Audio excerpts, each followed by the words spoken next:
And good evening, everyone. Welcome to another exciting Saturday Night Winestream and another exciting episode of Drink with Rick. I'm Rick, and tonight, yes, we're going to have a Cabernet Sauvignon tonight. We have a lot of cabs on the show. We have had a lot. Some were good, some were great, some were not so great, some were not so good. But we're going to find out what this one's all about tonight.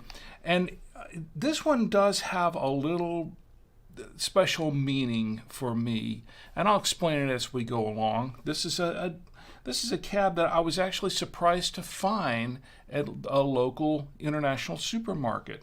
So we're going to try it tonight. We're going to see how it fares. We're going to pair it with a little bit of food, not a whole lot, but a little bit. We are also going to do a coffee Smackdown. Yes, it's going to be Maud's versus Cinnabon coffee. That's right. I'm taking another shot at Maud's coffees. The last three we tried were not so great.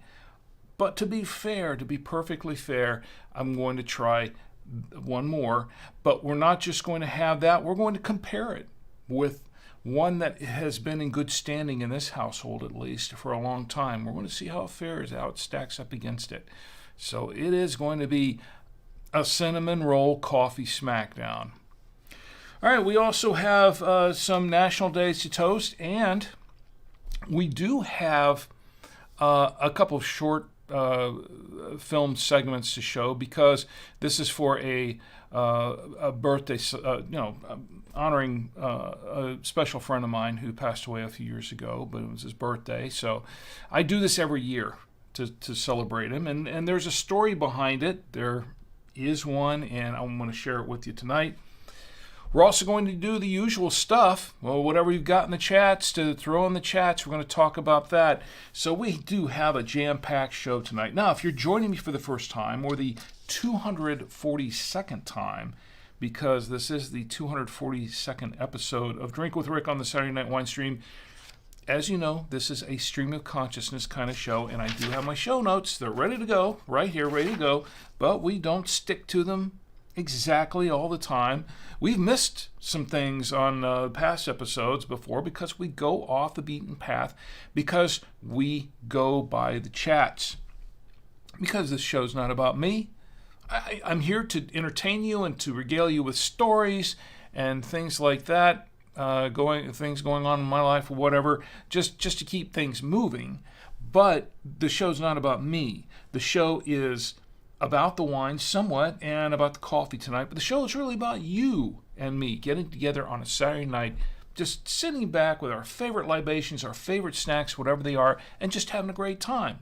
Now, if you want to join me live in the chats, you can join me live on, let me show you where you can join me live here. The Facebook page is Drink with Rick, facebook.com/drinkwithrick. And yes, we are live on Facebook tonight. How about that? We are. And we're on Kick. How much longer? I'm not sure, but we can talk about that a little bit later on if you want. Kick.com/drinkwithrick. Odyssey. Odyssey is, it's at drinkwithrick, and the number 7. Rumble is, you just type in, do a search for Drink with Rick, and you'll find it. Our Twitch channel is twitch.tv, Drink with Rick, and the number 1, all one word. And on YouTube, YouTube is youtube.com/@drinkwithrick, or just, you can search for Drink with Rick there. If you can't watch now or you can't watch later, also, yes, you can watch on our website. We are live on our website at drinkwithrick.com, and we have a live chat there. And if you go on, let's see, what have we got here? Oh, that's last week's. Let me do a refresh here. I know I keep forgetting to refresh just before the show, but there we go. If you click on if you click on the post for this week's show, you'll get a little comment box down below, and you can leave a comment, and I will respond in kind. It won't be right away, but it'll be after the show, and I do read these comments on the show, by the way. So if you can't watch now and you can't watch later, and I gave you all the areas where you can watch live, you can also listen to the podcast at any time. The podcast goes out at Monday nights at 10 p.m. Eastern time. 10 p.m. Eastern, Monday nights. And you can subscribe in all these venues. You can subscribe to Apple Podcasts, Spotify, Amazon Music, iHeartRadio, Blueberry.com, podcastindex.org, TuneIn, Deezer Radio. You can do by RSS because that's how podcasts are delivered. And also on email. Now, if you click on this button that says by email, if you prefer not to listen in one of these other podcast venues and you just want to get the show straight on, you can click on the by email button. You'll get this page that comes up. Put your email address in the enter email page. Click the subscribe button, the little blue button there. And for those who can watch now on the show, and you will get the latest episode of Drink with Rick, the podcast, as soon as it drops, and no salesman will call. It's just to get the show. And of course, you can, if you want, you can support. If you want to support me, you can buy me a coffee or 2 or 3 or 5 or 10 or whatever, and to help support the show. It doesn't really pay the bills, but it does help to pay for some of the prizes that we give away and things like that. We do some giveaways from time to time. So if you want to do that, you can do that. Now, if you can't do that, that's fine too. I don't, in these tough times, I don't want to say that you have to give to the show, because the show's free. The show is free, and you don't have to contribute if you don't want. I mean, it's free either way. I'm not going to kick you off just for watching. No, I want you to watch. And by the way, you can, if you want to, if you like the show, you can subscribe and follow and like and ring the bells and all that kind of stuff and all those different venues that you like to watch it on. There's no hard and fast rule about that. About 90 to 95% of people who watch the show and watch just about any show on YouTube or Rumble or whatever really don't ever do that. I'm guilty of that as well, because there are a lot of videos I like to watch, but I never really subscribe to them. I subscribe to a few of them, but it's I get lazy about that sort of thing, so I understand. But if you can, it's really cool, and it'll be much, much appreciated. The chats are live and open, and we're going everywhere we can be. And I want to check in with the chats first. First of all, I want to get to. By the way, Jaycon's in the chat on Odyssey. Jaycon says, "Glad to see you are drinking a cab tonight. Cabernet is mainly the only wine I buy." Well, Jaycon's great to see here, by the way. And I like a good cab as well, and a good Merlot. Cabs are really a personal favorite of mine. Jaycon says, "Should I be concerned when I just bought a Cabernet but it has no vintage?" The wines will keep for a while. That's a good question. We should revisit that. By the way, Jaycon, I want to answer your questions tonight about the ham radio. I think you were asking me about ham radio last week, and we got caught up on everything else, and we just. But I want to try to answer those questions tonight. I didn't forget, so we'll get to that. The Island Hayes is in the chat. It's great to see you, the Island Hayes. Island Hayes says, "Evening, Rick. Good to see you, and it's great to see you. I hope you're doing really well tonight." My lovely wife, she's in the chat as well. She says hello, and hello right back at you to my lovely wife, Chi, and everyone else who's watching. Yeah, just jump in and say hi. Now, just to keep in mind, the only rules we really have are we don't talk about politics. We don't talk about religion on the show. We talk about things that bring people together, because that's what wine does. So please, just try to be nice to one another. That's what we want to do. The golden rule, and just to be nice to one another and be good to one another, even if you don't agree on everything. just say, hey, we agree to disagree, or just be nice, and we'll all just get along, right? So, and actually, I'll tell you what, I did this in some shows in the past, but I think I'm going to do it tonight. Folks get in the chat that are, and I don't, I'm not really into spamming. I don't like spammers per se, but when I open it up and say, hey, post your, the link to your show or for podcasters or your videos or whatever, I say, hey, go ahead and do it. It's okay. When I sanction that, it's fine. I may do that tonight, so stick around. All right, so this is what we're drinking tonight. Before we get too far in the weeds on everything else, this is what we're drinking tonight. Let me pull it up. This is a Cabernet Sauvignon, ostensibly from Charlotte, North Carolina, where we live and where this show is based. And I don't think the grapes were grown here in Charlotte. I'm not sure where the grapes were grown. It was, I think it was vented and bottled here in Charlotte. But this is from a company called 7 Jars. 7 Jars, and there is a legend behind it. I'm not going to get too far into it. Oh, maybe I will. I'll look it up. But 7 Jars, and you probably remember 7 Jars. We went there for a winemaking class once, and they were teaching a winemaking class, and it was a very interesting place, kind of a small place at the time. I know they've since expanded, and they were teaching winemaking. And now they've broken out into doing other things. They've got a distillery there. And as a matter of fact, when I went there, we toured where they were just putting the distillery together, and they just ordered the tanks and things like that. And they took us on a little tour of what they were setting up in the distillery, but it hadn't been set up yet. But they had plans on doing that. In the years since, they have done that, and they have been distilling their own whiskeys and bourbons, things like that. So I have not tried any of those, but I did try their wines at the time, and they were very interesting. They're pretty decent wines, but I have one here tonight that I have not tried because I was really surprised to find it. Here's the thing. 7 Jars is owned by the CEO of 7 Jars. His name is Scott McClure.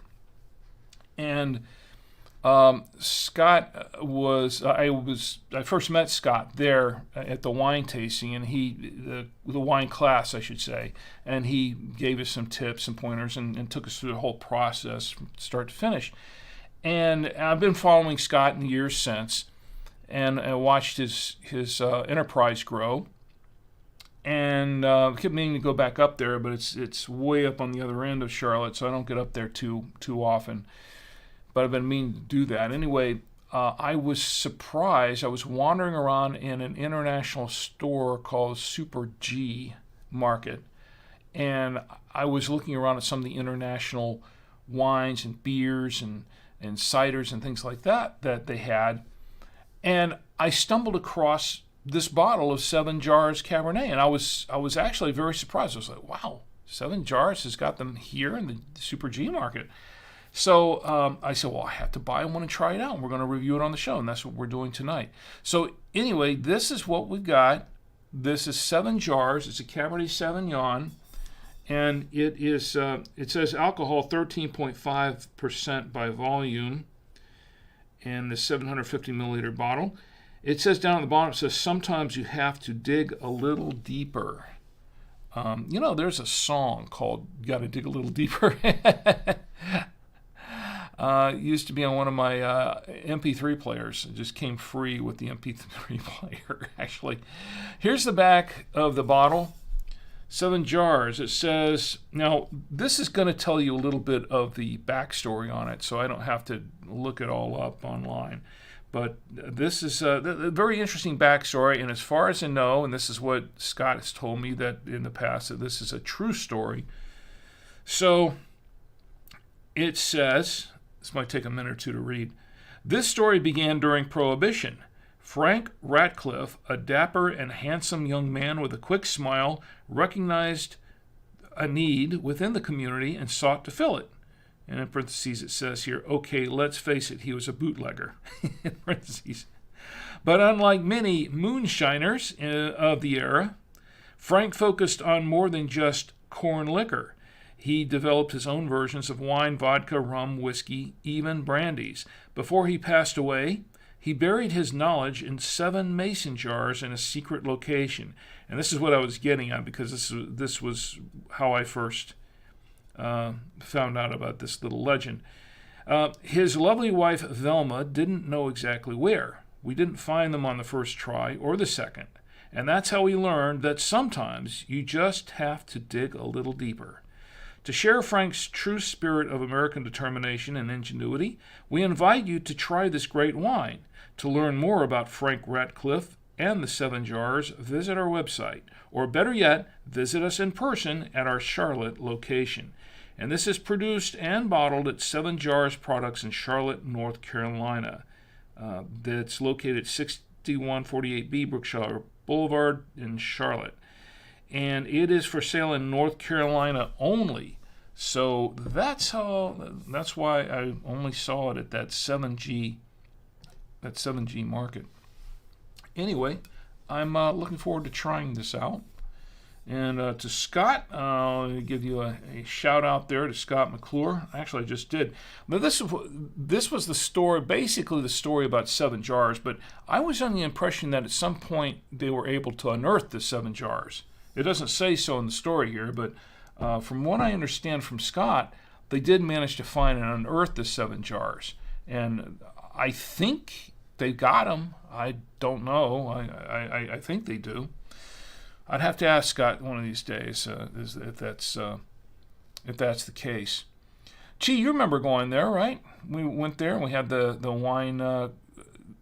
Actually, the reason we went there is we went with another couple, some friends of ours here in the neighborhood, and it was my birthday, and she bought that winemaking class for my birthday, which was really, really cool. And thank you to my lovely wife, Chi. All right, so let's check the chats again. In J-Con, should you be concerned when you bought a Cabernet but it has no vintage? Not really. I mean, the wine will keep for a while. I mean, you'll know when you open the wine up if it's any good or not, because the wine is going to age. It's going to it's going to mature on its own. But if it's, we have done that before. As a matter of fact, we have a couple. Well, they're probably not back there now. They're probably in the recycling bin somewhere.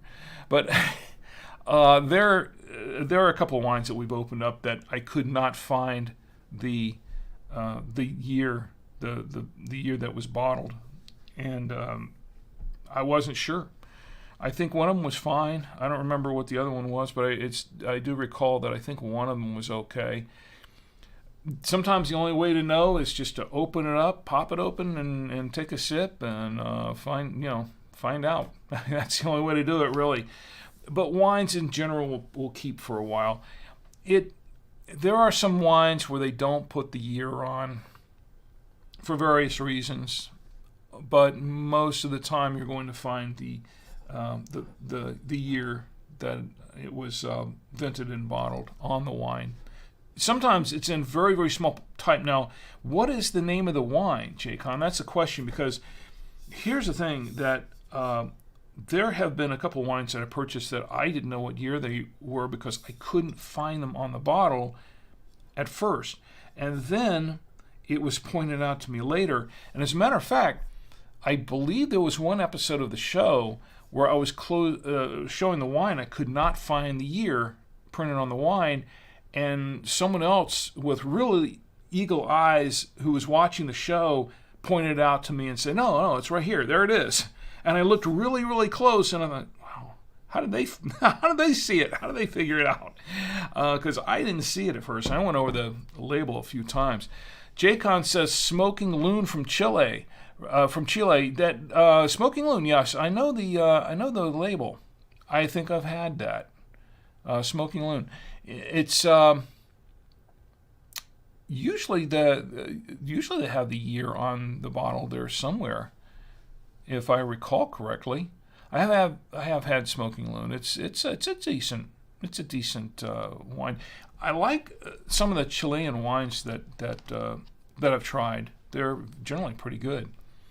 So let's see. What do we got? Oh yeah, we're going to open this wine, aren't we? See, I got way off the beaten path again. All right, so let's open up this bottle of 7 jars. Interesting bottle. Now, here's one of the things that it does not have a deep punt. And does your Smoking Loon bottle have a deep punt in it, J-Con? If it's a deep punt, I wouldn't worry too much about the year. If it's not, probably it's just made to be consumed, currently, whenever you bought it, or within a couple of months of that time. Let's see. Now, that's not a hard and fast rule, but it is, kind of a general, is kind of a general practice. Check that out. Okay, we have the corker on here, and we're going to decork this wine. Yep. And looks all right. I'll take out the cork later. Okay. Fortunately, Bill's up here, not down there, so I did not hit him in the head this time. All right, we're going to go ahead and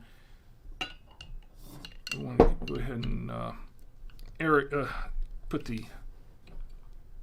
this thing in there. Is it going to stay in there? I guess. Okay, we got the aerator in there to aerate the wine. And to hold the glass, which I'll bring up presently, we have the official Drink with Rick coaster. And to hold the grape nectar, I have my genuine Galway Irish crystal glass, given to me by my employers at buy2wayradios.com. Now we're going to pour a little bit of this wine in the glass, just a little bit. Interesting color for this wine coming out here. Not too surprised, but a very interesting color. Looks a little bit young. I don't know. We're going to give it a good swirl, though, as we always do. Let's get the swirl music ready, shall we? Let's get the swirl music. Of course, it's going to be more cowbell.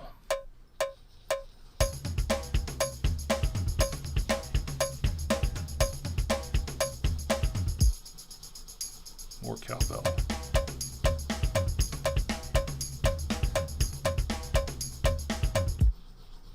Okay, got a really good swirl going there.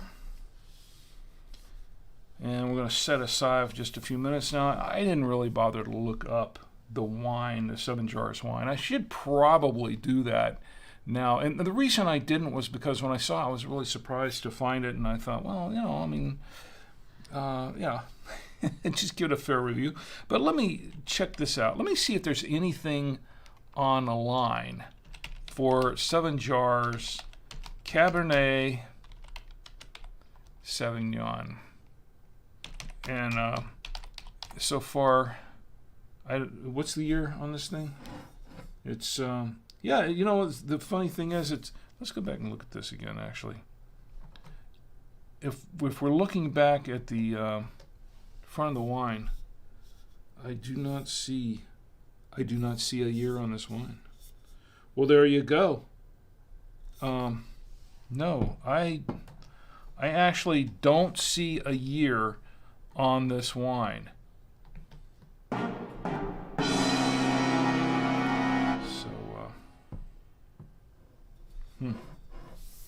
So is it safe to drink? See, I just gave you some advice. I just gave you an answer, J-Con, and I said don't worry too much about it. Should I be worried? Nah, I think it's fine. Yeah, there's no, I don't see a year on this wine. Well, what do you know? Let's see, 7 jars. Well, I tell you what, the information that I have on here, well, actually, there's something on Vivino's site about this. Not too much online. There's some things. There's some things about the winery itself. The 7 Jars website is up there. I don't really see much anywhere else online, but Vivino does have it listed. And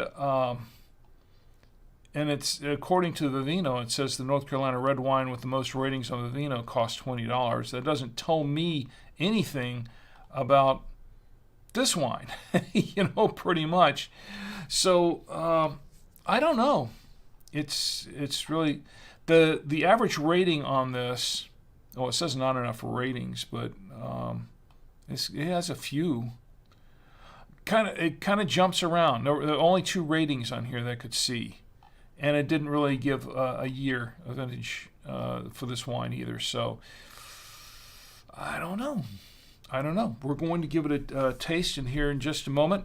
Let me check the chats one more time. Am I procrastinating? Nah, because I'm not too worried about it. Maybe a little. No, I'm not. Jaycon says, I think it's 2022. I have a random stream of numbers that is on the bottle itself and not on the table. Shallow punt. Yeah, shallow punt usually says that, you know what, I forgot to put this in there. Don't mind this. That's my usual good evening thing there. Shallow punt, yeah, usually says, drink this up within a year or two. It's not meant to be on the shelf too long. Where you've got the deep punts, those are kind of designed to kind of hold the sediment in place. That's the theory, anyway. Hold the sediment, collect the sediment as the wine matures and everything like that, so it doesn't come right up in the bottle when you pour it out.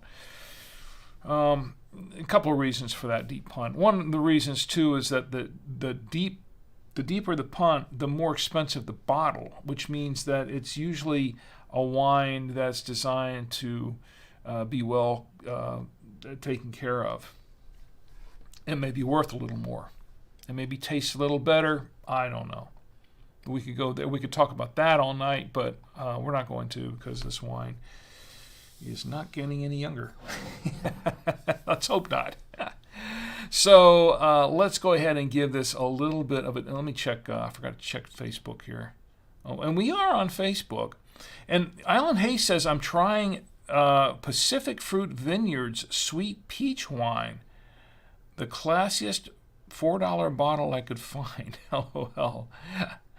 That, and she's, she says all good here. The Pacific Fruit Vineyards. That doesn't sound real familiar, but sweet peach wine. That sounds interesting. I wouldn't mind trying that sometime. Let me see if I can find that. Pacific Fruit Vineyards. All right. Well, let's go ahead and try this one, and then we can get to all the fun stuff, because we have some fun stuff. Let me give it a whiff.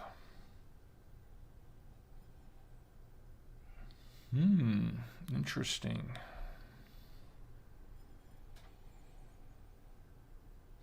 Yeah, there's a bit of cherry. I'm not surprised. A bit of cherry and a little bit of strawberry in there. It's a lot of red fruit in there, and mostly cherry and strawberry. Let's give it a taste.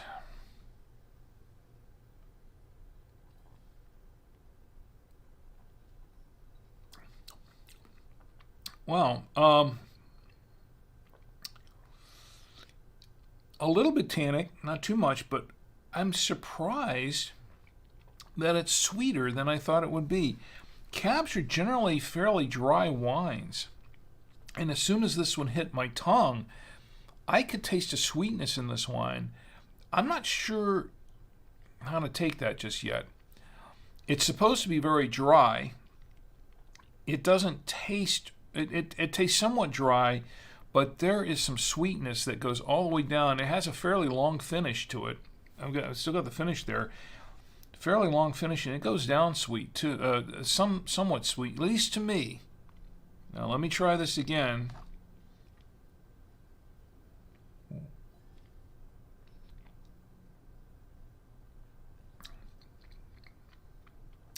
Yeah. Now I'm not getting so much cherry. I got it on the nose. I'm not really getting so much cherry now, but what I am getting is I'm getting some strawberry and maybe a little hint, just a little bit of raspberry.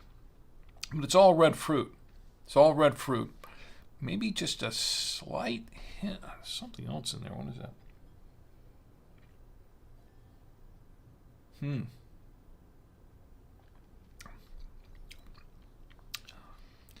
It's medium tannin. Medium tannin. But it is it's not really light, it's not really bold, it's somewhere in between that, but it does sort of look fairly bold in the glass. The glass, I'm not sure if I'm really, and nothing personal with Scott, because I came in on this really kind of, not really having an opinion one way or the other. And the last time I tried a wine there, and I remember it was somewhat dry, and I liked it. I really liked it. This one's a little bit, it tastes a little bit sweeter for my taste. It's not as dry as I thought it was going to taste. Now, Chi might like this. Chi, you might like this wine. If you like sweet wines, this one kind of tastes a little bit on the sweet side. But it as soon as it hits the tongue, it tastes kind of sweet.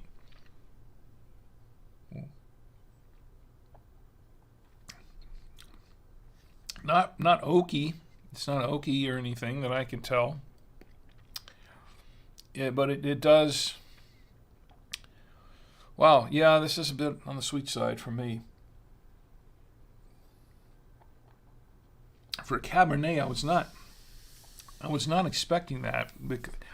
It's not. It doesn't taste like a typical Cab. Now maybe it is on the young side. I don't know.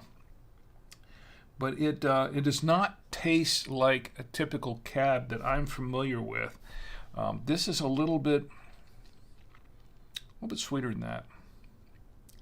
And once again, I'm getting a mix of red fruits. But that's mostly what I'm getting in there. Not much else. I didn't look at the reviews too much. Let me see what other people say. Some people say it's oaky. I'm not really getting any oak, but I am getting some spice. Somebody said it was really dry, but that's not what I'm getting here, which is I'm going to have to let it open up a little bit more. I'm not really sure what to make of this wine just yet. To be honest, I don't know. Well, anyway, we also have some coffee to try too. So, the night is young. All right, so let me check. Oh, and my good friend Ed is here. Ed, it's great to see you. Ed arrived on Facebook. Yes, arrived on Facebook. And yes, Ed, it's great to see you. And yes, we are still on Facebook, believe it or not. Now, I've got a little something to tell you all about Facebook, which is really, really strange, but pretty good, actually. Good news so far. And I want to say, first of all, thank you, Ed, for being here tonight. Thank you to J-Con. Applause for everyone here in the chat, by the way. J-Con and Island Hayes and Chi and everyone else watching. Get in the chats, by the way, and tell me what you're drinking or not drinking. Let's see, we have folks watching pretty much everywhere where you could be watching. Now, here's the thing that,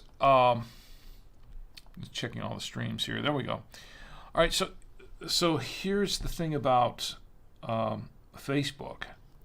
And last week, as you recall, in our last episode of Drink with Rick on the Saturday Night Winestream, Rick was facing a dilemma, a possible dilemma of Facebook not allowing him to stream this week. However, such was not the case tonight. I went ahead and tried it tonight, and it does seem to be working. We are streaming live. Whether that is an error on Facebook's part, I don't know. I don't think so. Because here's the thing. The really, really strange thing, I have been, for the last year or so, I have been having an issue, or last couple of years, with Facebook, where I'm streaming on Facebook, and then for a long time I was getting flagged for the music, that the music was owned by by some other entity. I can't remember who it was now, but that it was owned by them, and they were muting it in certain countries. And I had to go in every single week. I had to go in and I had to file file something that says no. This music's totally legal. I've got the license for it, and I'd have to present it to them every week, and then they take it off. They take off that little muting issue. And then what happened after that was things seemed kind of fine for a while, and then Facebook just started muting parts of my show because they would claim that it wasn't legal to use in certain countries. And I kept trying to fight that, but over the last few months, every time I tried to put something in there to protest that or to say, hey, no, I've got the license, it wouldn't let me do it. It wouldn't work. They said, hey, you can go down there and contest this if you want. And then when I tried to do it, it just didn't work. So I just sort of gave up and said, well, I don't know. And then I got this notice last week. But it was funny because after I got on the show Saturday night and mentioned it and said something about it to everybody, this week I went up on Facebook, and lo and behold, all of those notifications were gone. They're all gone. Everything is just gone, and it's like they never existed. And I thought, well, hey, kudos to Facebook. Thank you, Facebook, for doing that. I really, really appreciate it. But my only question is, what took so long? So, but that's good news. That's good news. So I'm happy about that. So we're back to streaming on Facebook, at least for the time being. Ed says, I'm a little more mobile today than yesterday, and I'm glad to hear that, Ed. I really am, and I hope the rehab's going really well for you on that, and that you're up on your feet altogether with no pain and everything to gain. So let me check the other chats here. We're good everywhere else, I think. And Jacon says, aren't punts useless if they are stored on their sides? Well, not really. You really want to store the wine on its side, but they're not always going to be stored on their side. And when they're sitting upright, the sediment that's collected will drift down to the bottom. And one of the things about the punts is it's supposed to, theoretically speaking, the punts are supposed to kind of keep it from, like when you're pouring the wine, keep it from getting, how should I say, cycled back up to the top right away, whatever, getting it, what's the word I'm looking for? I don't know. Lost my train of thought. I left the station a long time ago, went off a cliff, I don't know. But you know how the wine, when you're pouring the wine, if you've got no punt in there and you've got stuff drifting around in there, and it settles to the bottom, you're kind of likely when you're pouring the wine out like this for it to kind of come up and kind of come out of the bottle more easily. But if you've got something down there to catch a lot of that stuff, it's a little bit harder for it to drift out of the bottle when you're pouring, at least at the very beginning, at the outset. So anyway, where was I? Oh yes, I was just about to pair this with some food. Nice segue, Rick. No. Anyway, pair it with food. Where's my food pairing thing? Okay, here's camera 3. This is what we got. We don't have much tonight, to be honest. My lovely wife, she is still recovering from her surgery and her physical therapy on where she had some surgery on her for carpal tunnel, and she's still recovering from that. So she can't be doing any heavy lifting or really intense stuff for a little while longer until she gets cleared by the doctor. In the meantime, I'm the one doing the presentations, and there's not much to present tonight because I just have a couple of cheeses, which is just as well because we have a full show going on. So anyway, this is what we have. We're going to try it with some cheddar. Let's see. I don't know. This wine. I'm not sure about this wine. Let's go back to camera 2. Yeah, the cheese is starting to sweat a little bit. It's been up here for about 40 minutes. 45 minutes. Well, that late in the show. The cheese is good, by the way. I like a good cheddar. This is kind of a medium cheddar. I don't know how it's going to fare with this wine.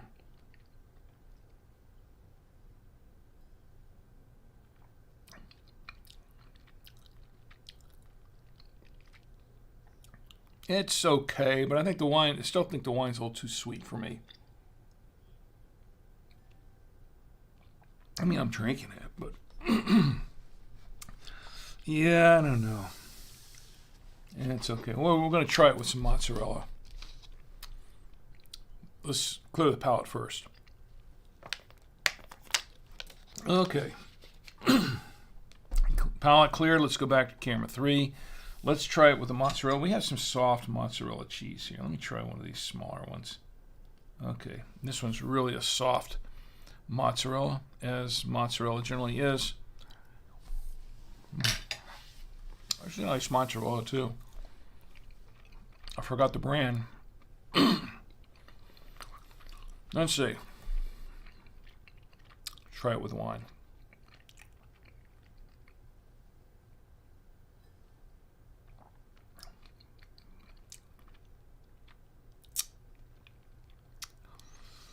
I make the same look that Tom Antio makes when he tries something for the first time, and it's like he doesn't want to say he doesn't like it, but it's not my favorite pairings, by the way. No, I don't know. I had high hopes for the 7 jars, but I'm not sure about this one. This is a little bit a sweet Cabernet. I don't know. It just tastes a little sweet to me.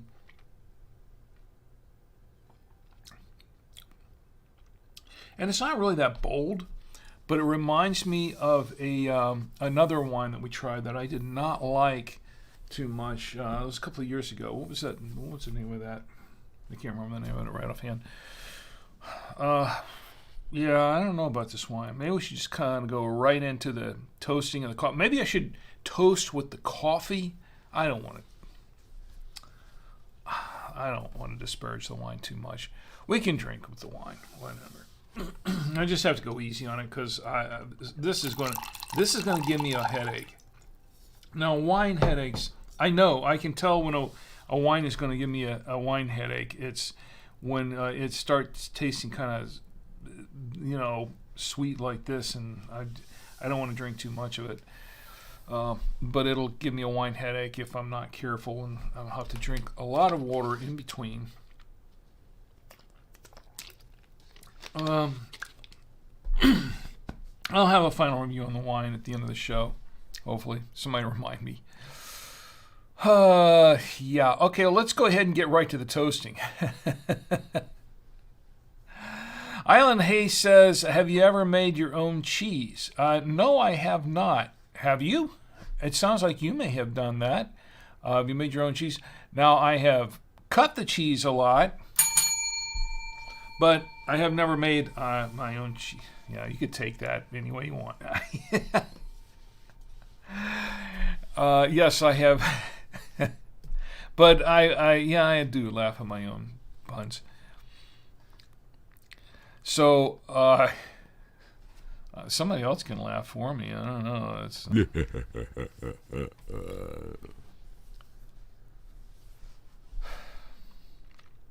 anyway, where was I? Okay, yeah, we were going to toast the national days, weren't we? See, that's how you control this show. You put comments, you put questions in the chats, and that just takes me somewhere else. Jaycon says, speaking of that, didn't people historically used to store wine upside down? Maybe I am wrong. Not that I can recall. I mean, I'm sure they have throughout history. Usually, I've seen wine stored on its side. Typically, that's where I've seen it stored, and not just on its side, but maybe sometimes a little bit like this at a slight angle. And the reason is because you get it, the cork is there to kind of help. You want to kind of keep the cork from drying out. And that's one of the reasons why you generally don't store the wine upright like this. You store it side or maybe a little bit angled down a little, is so that the wine gets in the cork, so the cork does not dry out. Because the cork, especially if it's there for some years, and the cork gets dried out too much, you're going to have a couple things that happen. One is you can get some air introduced into the wine bottle that can hurt the wine. The other reason is because that cork starts drying out, it's going to get all crumbly, and then it's going to be very difficult to open, and you're going to have cork all in the wine. So that's really why a good deal of the time why you want to store it on its side, and maybe a little bit more this way rather than upright. So let's see what else. But good question, great question, by the way. Also, while I'm thinking about it, Island Hayes and JCon, did you receive your packages this past week? I hope you did. I hope they arrived all right. If not, let me know, and so I can check up on that. But you should have received your packages.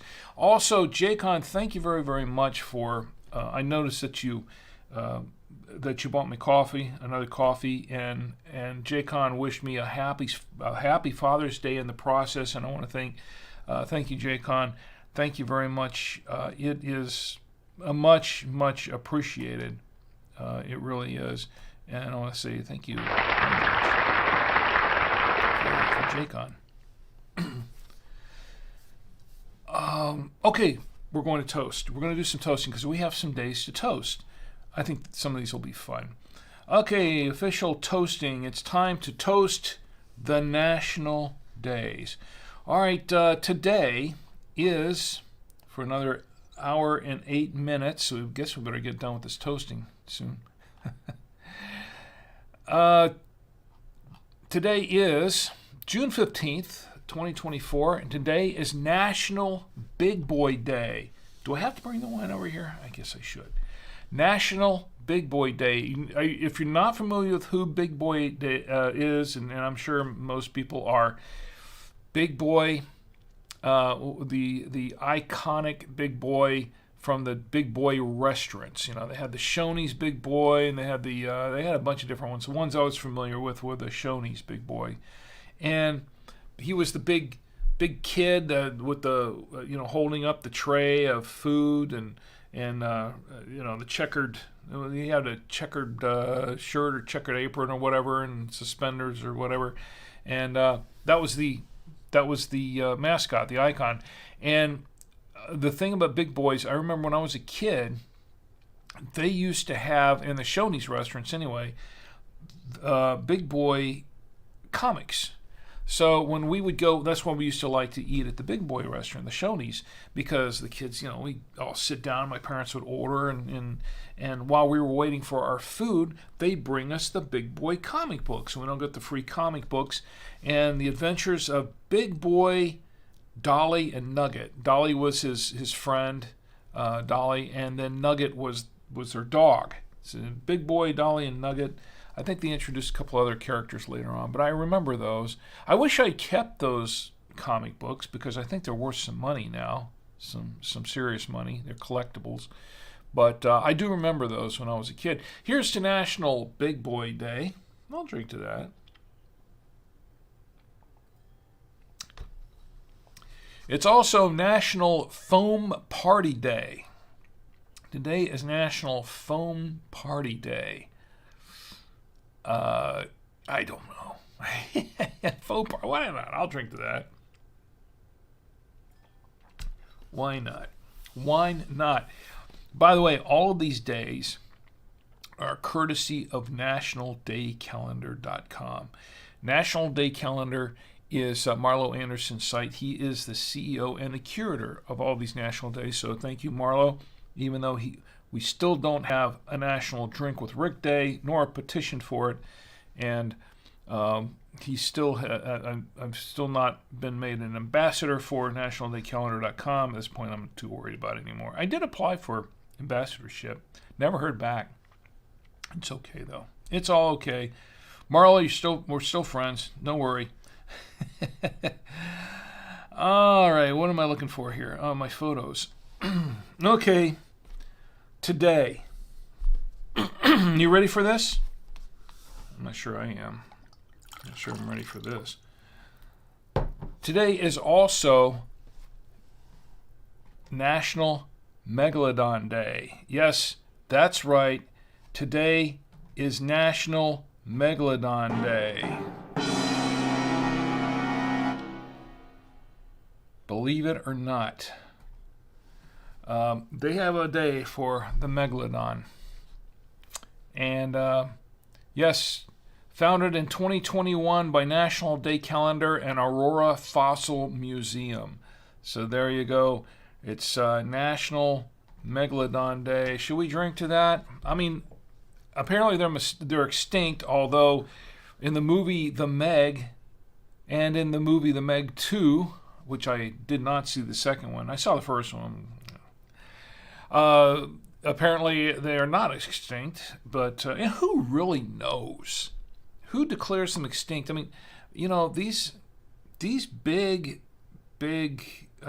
deep sea creatures.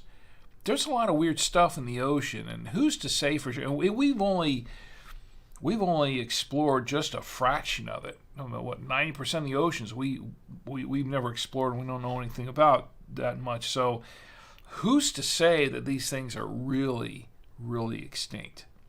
I don't know. I can't say. I'm not going to say that they're fully extinct because, they might not be. You never know. They say they are, but you never know. All right, just in case, though, here's to National Megalodon Day. I'll drink to that. I'd rather drink to a megalodon than be eaten by one. That's for sure. It's also, did you know that today is also Nature Photography Day? It is. I've taken nature photography, some nature photos. Nature Photography Day. My sister Penny, she does that. And as a matter of fact, I think she did. She posted a little video on Facebook. I think last day or so about cardinals in not the ball team. We're talking about the birds. Okay. Anyway, so.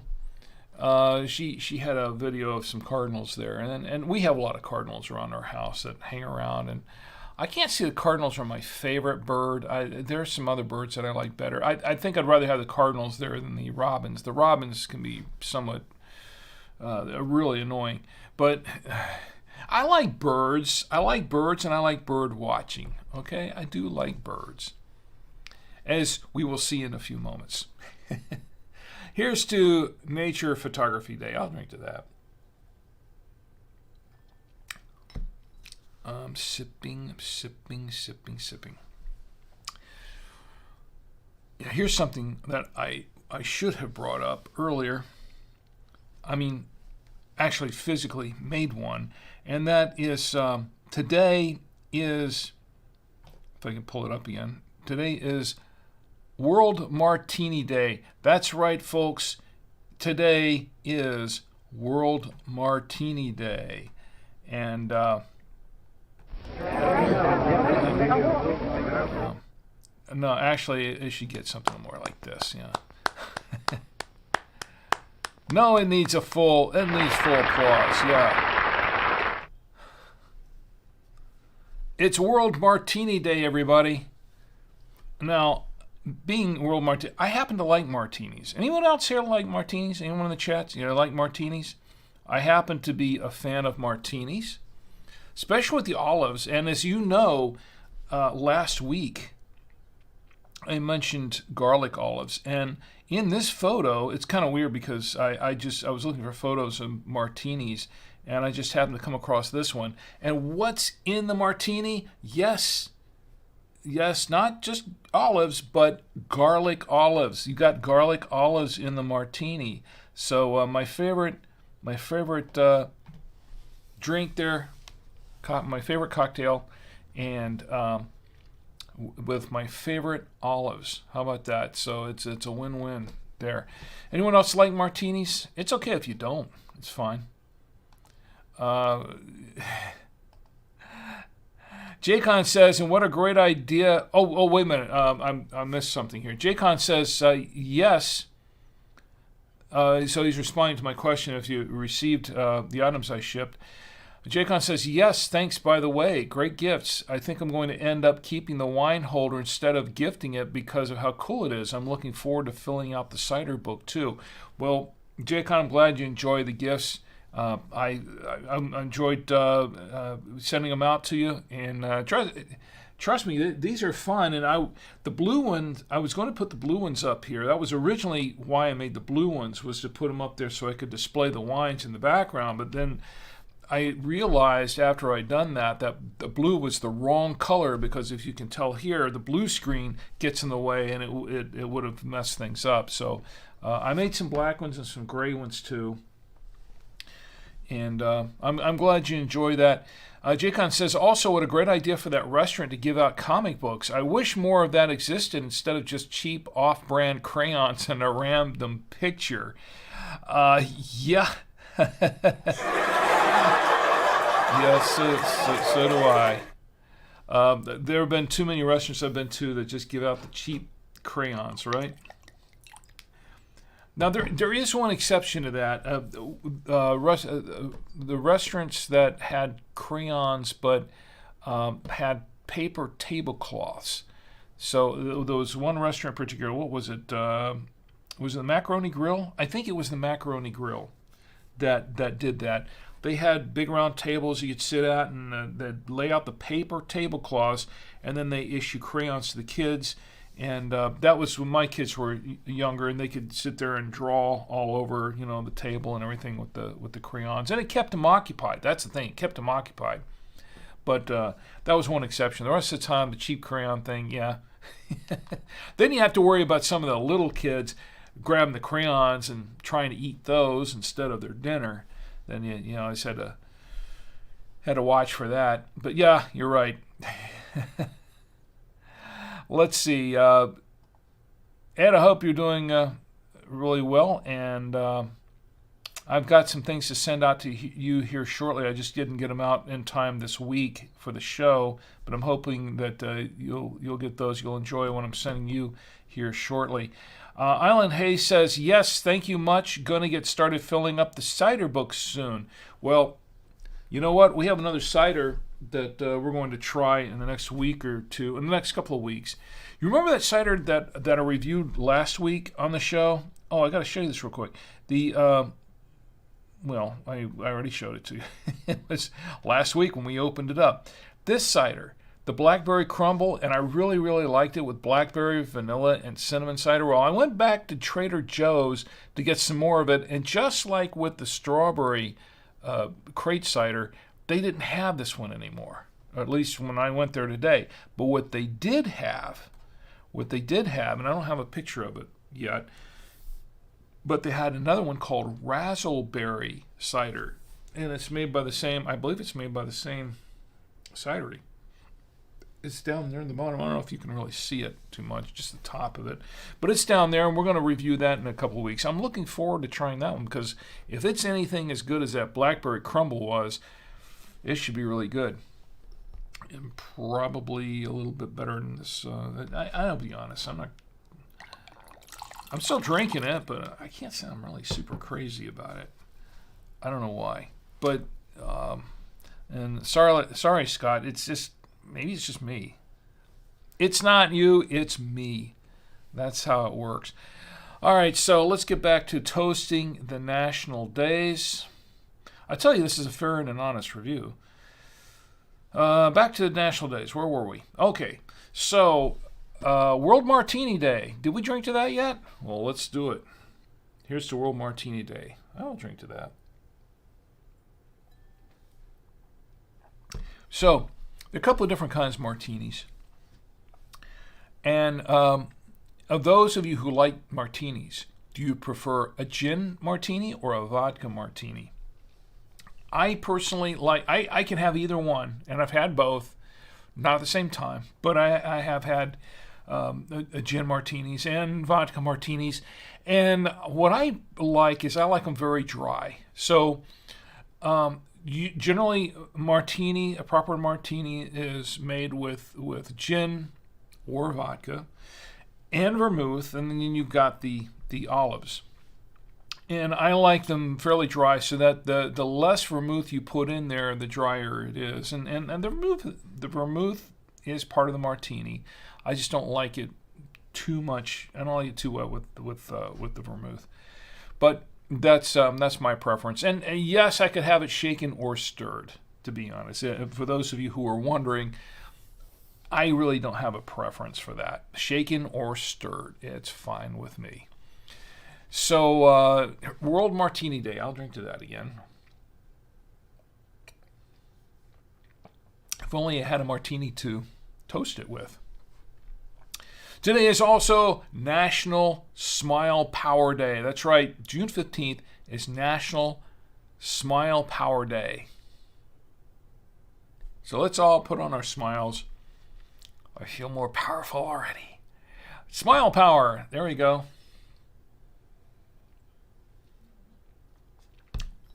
I drank to that. All right, so June 16th, because it's going to be June 16th in another 54 minutes. June 16th. Okay. Yeah, we know. I'm saving that one for last. June 16th is National Fudge Day. That's right, it's National Fudge Day. You like fudge? I like fudge. Fudge is okay. I like some fudge. I'm not really into fudge brownies too much. I know my daughter loves fudge brownies, but I'm not really a fudge brownie person per se. But I do like fudge brownie, fudge. I like fudge on like ice cream and things like that. That's fine. It's also let's drink to that. Why not? Here's a National Fudge Day. Don't worry, we'll get to the obvious one here. But before we get to the obvious one, here's one that's not quite so obvious. Let me prepare you for that. Today is, you won't believe this, today is National Turkey Lovers Day. That's right, today is National Turkey Lovers Day. Can you believe that? Yes, National Turkey Lovers Day. Who doesn't love a good turkey? And a good turkey can be broiled. It can be live walking around. But, turkeys are actually, they have these beautiful plumes there that as you see there, that their feathers in the back. Not like a peacock. I mean, they're not like beautiful like a peacock, but they're kind of fascinating birds. They really are. Some people say turkeys are ugly. I don't know. I don't find them ugly per se. And by the way, we're bird watching, right? I mean, this is Nature Photography Day, and there's some photography of nature. And although this was probably taken on a turkey farm, for all I know, probably was. Turkeys they look kind of mean, don't they? Well, you would too if you were about to be served up for a turkey dinner, right? I know, but this is exactly. So this is it's National Turkey Lovers Day because, come on, let's face it, who doesn't love good turkey? And I already said that, but that's I don't have I don't have anything for that. So anyway, here's to National Turkey Lovers Day. I will drink to that because I love a good turkey. Smoked, broiled, baked. Not really. I haven't had a baked turkey lately, but a broiled and a smoked turkey. I enjoy a good smoked turkey.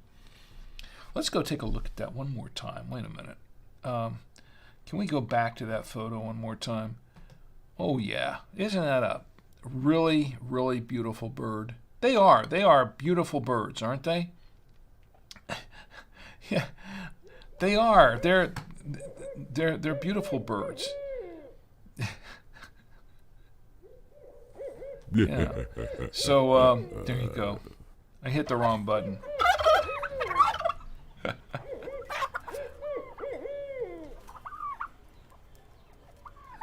Yes, they're beautiful. Turkeys are beautiful birds, especially when they're sitting on the plate. I'll drink to that. All right, yeah, we have one more national day to toast, and then we'll one more national day to toast. Yes, it will be today in another, how many minutes? Another 49 minutes. It will be Father's Day. Of course, I was saving the best for last. Of course. I wouldn't forget Father's Day. Didn't we all have a father? We all had a mother and a father. Yeah. Mother's Day was last month, and tomorrow is going to be Father's Day.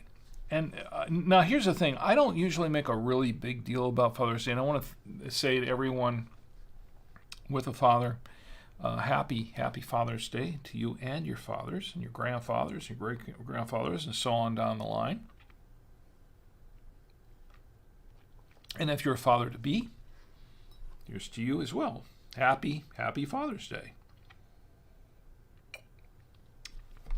I don't really talk about my dad all that much. I have in the past somewhat. I don't. But I talk about my mother a lot. As a matter of fact, I feature my mother on the show quite a bit. No. That is my mother, by the way.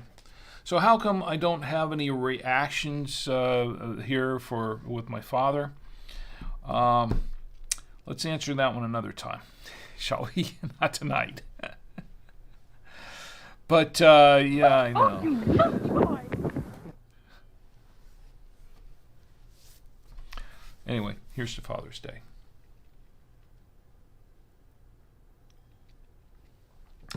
And with that, I think that does it for the national days.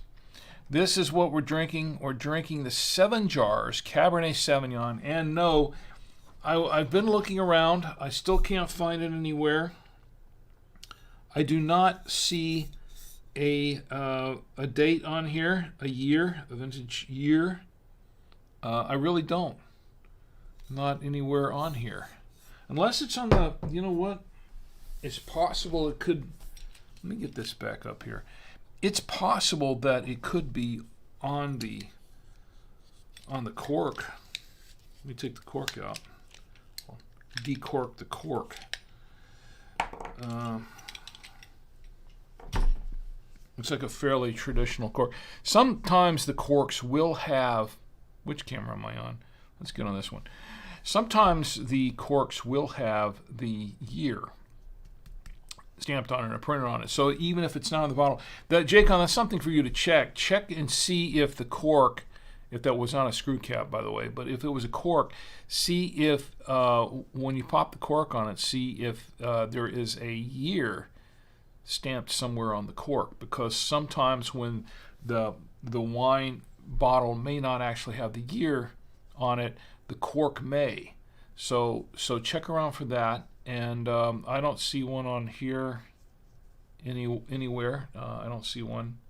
So no year on this cork. But I do have corks that do have the years on them.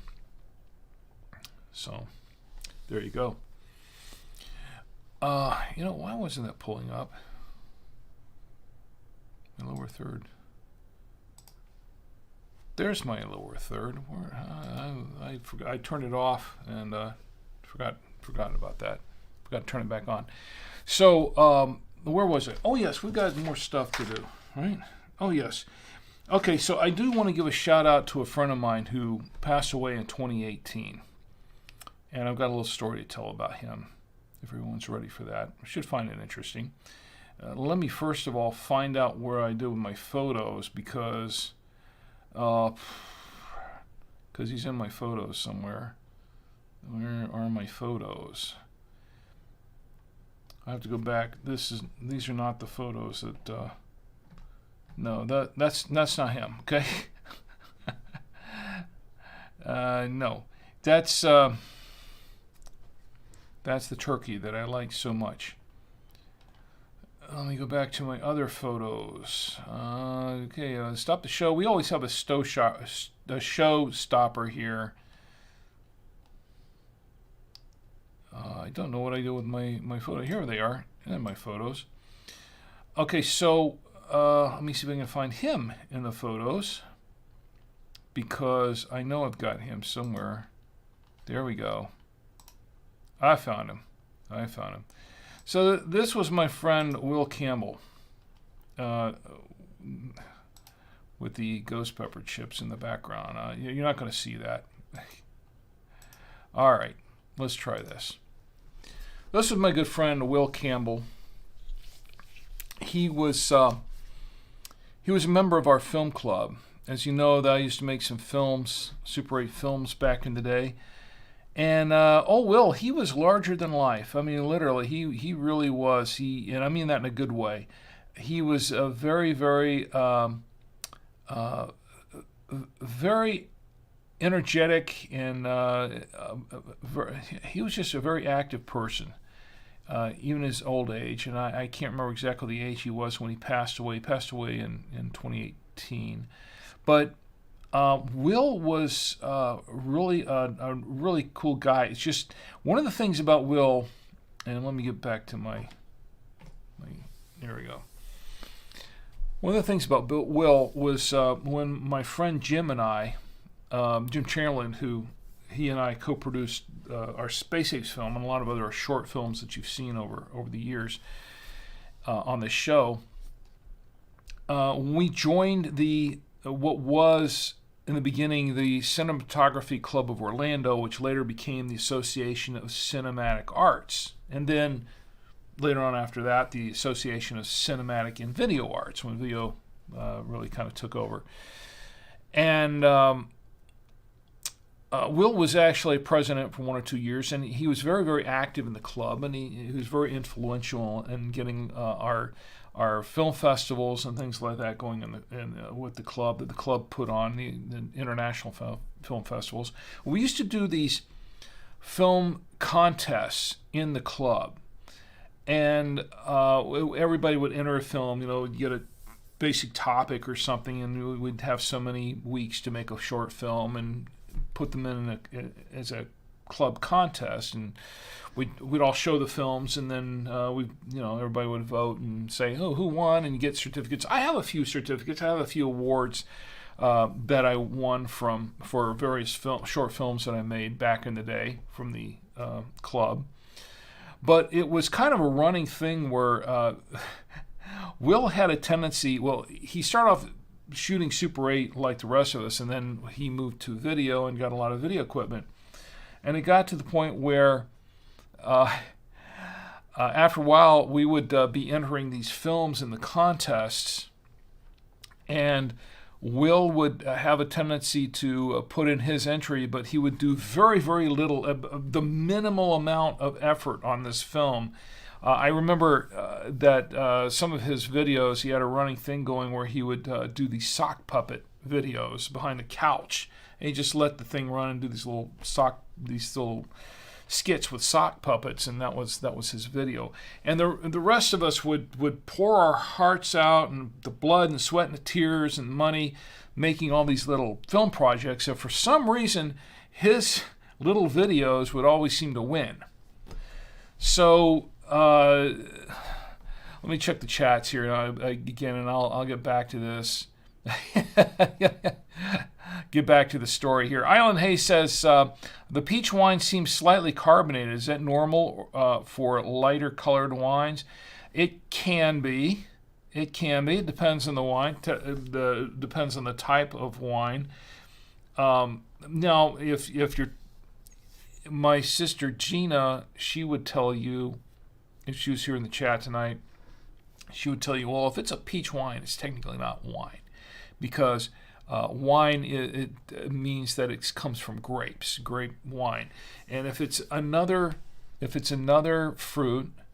Like rice, like we call sake, like rice wine. Technically, it would not be wine because wine is made with grapes, and the rice wine would be more of a rice fermented beverage, and that's what you would call the peach wines and the plum wines and things like that. Which, by the way, I like those kind of wines. They're very good if they're not too sweet, but they generally, technically, from a technical standpoint, they're not really wines, even though they call them wines. They're really considered fermented beverages because wine is reserved for grapes. But and I digress. But that's what she would say if she was in the chat. She would tell you, no, it's not wine. It's fermented grapes. So, and she's not wrong. She's not wrong about that. But the peach wine, when you're talking about a fermented beverage made out of certain other fruits like peaches and plums and pears and things like that, strawberries. They have strawberry wine, and you can make wine out of you can make those fermented beverages out of just about anything like that. Elderberry wine. I've had elderberry wine. It's or fermented beverage. Sorry, Gina. And I've had those, and some of them are quite good. And I'm sure this peach one is also quite good. But some of them can be when they're fermented on depending on how it was done. Yeah, they can be a bit fizzy. They can be somewhat carbonated.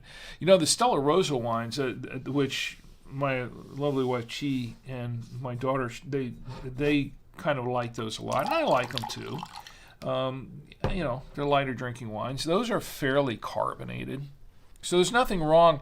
And look, you can get, if you want to talk about wine, if we're talking about champagne, that's definitely carbonated.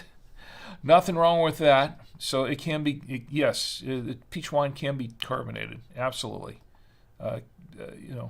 We'll call it wine. It's fine. J-Con says, all I have is Aldi's. All I have is Aldi's where I am, so I have to deal with the bad brother in food selections. Aldi isn't real bad. It's just they do have some wines, and my lovely wife, she has purchased some wines from Aldi in the past, and I think we had a couple that weren't too bad. But it's not my favorite place to shop. I'll tell you that. I hear you. And Jacon says, I've never seen the point in hunting for turkey when the cost of the license is around $30 for one turkey. If you go to the grocery store, you can get a couple that are already butchered for that price. And that is absolutely, absolutely correct. That's absolutely correct. And, it does seem a bit much. Well, back in the day, back in the 1700s and the 1800s, we didn't have, the turkey's still going, didn't have the supermarkets in every corner, so you didn't have much choice. You had to go out and shoot a turkey. But, back in the 1700s, they weren't exactly going out and getting licenses to hunt turkeys with either, so there you go. I don't remember Daniel Boone. I used to watch Daniel Boone, that TV show. I never saw Daniel Boone he had to go out and get a hunting license to go hunt for some game. A different time, different rules for a different time. Yeah, I see the point. You've never seen the point, but I get your point. The cost of license, $30 more than what it costs to just go out buying turkey. And I think That might be somewhat by design, you know. You think about it. That could be somewhat by design. So, really? Oh, great. So, anyway, where was I? Oh, yeah. So I was talking about Will. Oh, and I almost missed Ed because I know he wrote something there.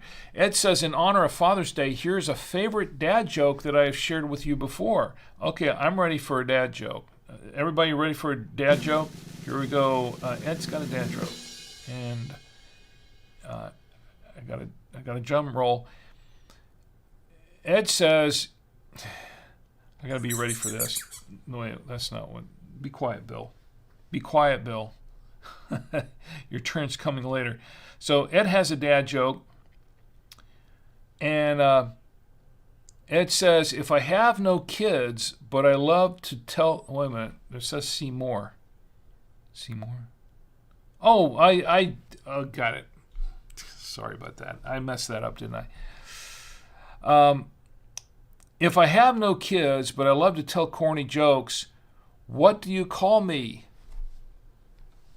Faux pas. Faux pas. I got it. Yeah. I like it. Where's my... I need a producer. That's what I need. Because I'd be a lot faster at these reactions if... there we go. If I have no kids, but I love to tell corny jokes, what do you call me? Faux pas. I like that. Yeah, I as a matter of fact, I think I saved that one the last time you told it. I think I saved it here. I've got it on my list somewhere for dad jokes. I like that. What else we got going on here? All right, so where was I? Oh, yes, we were talking about my friend Will Campbell. So Will Campbell, we used to do these, where was it? Oh, yes. Well, we used to do these club contests, and Will would put in the minimum effort to put out a video, and the rest of us would really do all this work to put out a short film. And in the end, most of the time, he wound up winning the contest. It's like we do all this work, and then he wound up winning the contest for doing something really simple and real. And I really didn't understand that too much, but it became a running joke. And so we did a contest, and you probably know where I'm going with this now, as I think you've seen it before. So we had this contest one time that my friend Jim and I kind of got tired. We got a little bit tired of him winning all the time, no matter what we did. And so we came up with an idea to just kind of poke a little fun at him. We figured, hey, this time let's make a film, but let's just poke some fun at him.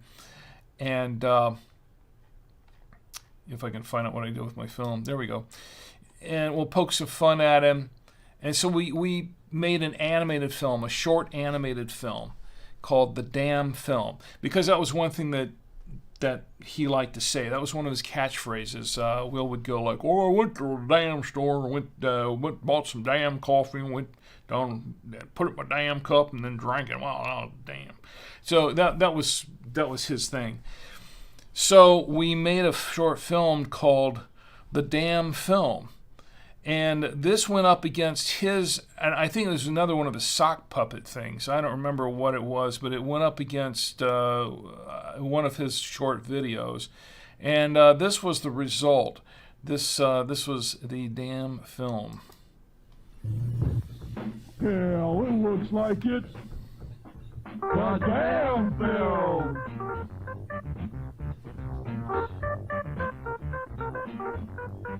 Oh, it is little Sulu. Time for dinner. Hell, I can get that for $4.95 on my senior citizen card at the Village Idiot Restaurant.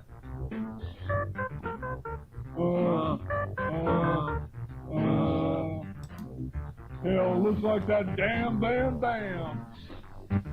Hey, looks like they sent this damn film to champagne. Those some new damn numbers.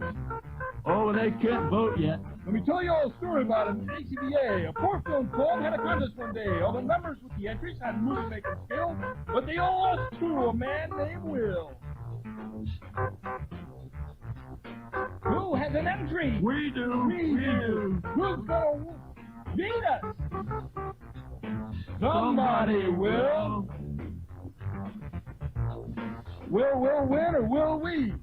Will win or will we? Will win or will we? Will win or will we? So the sheriff's out back. So the sheriff's out back. It looks like the end, Jim.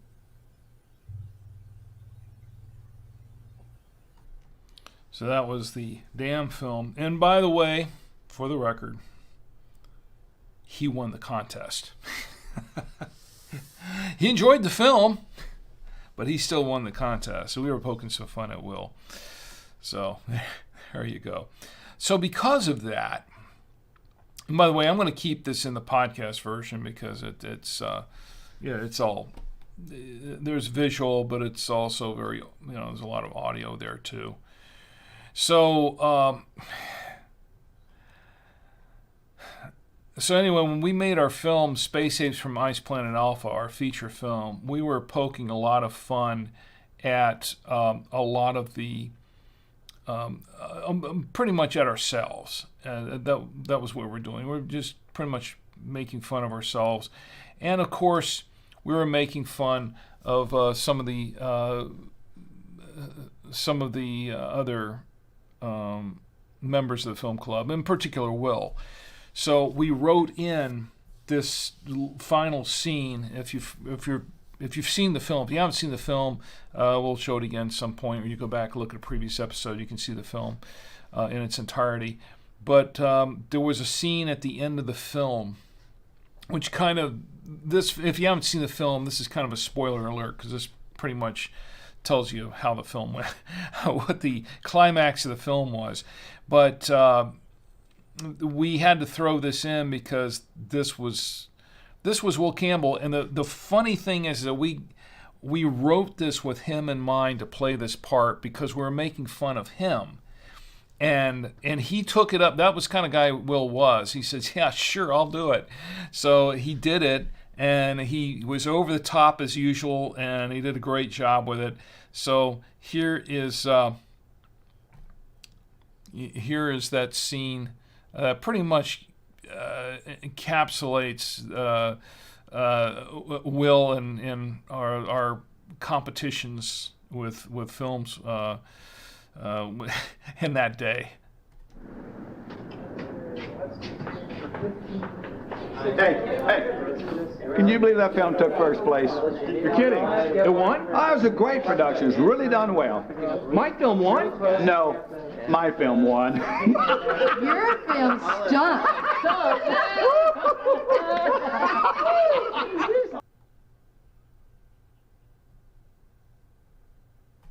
So that was in memory of Will. So to my good friend Will, I want to say happy birthday. And I remember you, my friend. Always will. All right, let's go back to the chats for a minute, and then let's go do that Smackdown with the coffee because I'm not ready for that. I think it's about time. So let's see, chats. Everybody's good here? Okay. Then I guess we'll just go ahead and start with the coffee Smackdown. Now, if you recall, following the show, we have reviewed 3 of the Maud's brand coffees. The first one we reviewed was the Banana Foster. It was supposed to be Bananas Foster, I think was what it was called. And it didn't really taste like bananas. And then we reviewed the, what was it we reviewed yet? Last time. Oh, yes, the rum. No, that was the time before. The second one we reviewed was the rum coffee. The rum yum coffee is what they called it. It did not taste like rum. And as I recall, it's kind of burned in my memory a little bit. It tastes like burnt coffee. And then the third one we tried, and we tried this, I think, the week before last, it was the it was the salted caramel coffee, which did not taste like salted caramel at all. But we did fix it by putting in some salted caramel whiskey, which actually improved it quite a bit. Well, I didn't want to give up on it just yet. I figured, well, we had 3 misses. There's got to be a hit in here one somewhere. What I had done was I had purchased this package of Maud's coffees with about 6 different flavors in it, and purchased from Amazon. And we tried 3 of them. 2 of them, one of them my wife already tried and she didn't like it, so I didn't bother with it. The 6th one, I'm not. I think it was a French roast coffee, and I'm not big on French roast coffee, so I didn't want to go there. But there was one coffee that I thought definitely worth trying. Let's try this out and see. Maybe we can salvage something from this. Maybe Maud's can get one hit out of this. That would be okay. So what we're going to try is we're going to try this cinnamon roll coffee. Now this isn't just a cinnamon roll coffee. This is, let me show you. This is a, what did I just do with my photos? Here we go. Cinnamon roll with it is what they call it. Now we're not just going to do this, but to be totally fair, we're going to give this a competition. We're going to put it up against the Cinnabon Classic Cinnamon Roll Coffee, which both my lovely wife and I have had, and we do have from time to time, and we both really like this coffee. And it tastes like a Cinnabon. If you've had a Cinnabon, you know what that tastes like. If you haven't, it's go try Cinnabon. It's pretty good if you can. Classic cinnamon roll, Cinnabon coffee, and it tastes a little bit like a Cinnabon, and it has been consistent. The flavor has been consistent, and we have that up against the Maud. So that's what we're going to try tonight. I figured that to be completely fair about it, I think we should. We're going to try it on its own merits, but we're going to put it against the Cinnabon one, which we know is good, and we're going to see which one is better. And of course, to do that tonight, I have my official Drink with Rick coffee maker. It's going to perform double duty tonight. We're going to do the Maud's first. The first one we're going to try is the Maud's. And the reason is that this has been clean, by the way. It's been clean and ready to go so that there shouldn't be any residual coffee taste from any other time we've done it. That way we can be sure that what we're drinking is the Maud's flavored coffee. Now I'm going to pour about 8 ounces in here if I can do that. Is that about 8 ounces? It's a little more than 8 ounces, but that's good. All right, and then we're going to need the coffee. And this is it right here. I've got it in here in a sterile packaging, ready to go. This is the Maud's cinnamon roll with it. Yeah, everybody can see that. Cinnamon roll with it. We'll see. All right, we've got everything in place. We've got power on this. We're going to close that up. Now we're going to put this in a regular cup so we can kind of see through it, see what this coffee is like, what its consistency is. And I'm going to go ahead and press the button and get this going. We can move the wine out of the way for a while. I think we're done with that for the time being. This is going to take a couple of minutes for it to brew. I probably should have been running the films where this was brewing to save some time, but I did not do that. I don't think that far ahead. So there we go. Anyway, Jaycon says, you either made a bad purchase or you like torching yourself. I don't have faith in the coffee. Thanks for tasting all of them so I don't have to. You're welcome. That's what this show's about. Hey, that's what I'm here for. I'll be the guinea pig. I'm glad you brought that up. Yes. Yes, we're doing the tasting here so you don't have to. Exactly. And actually, I didn't have. I didn't have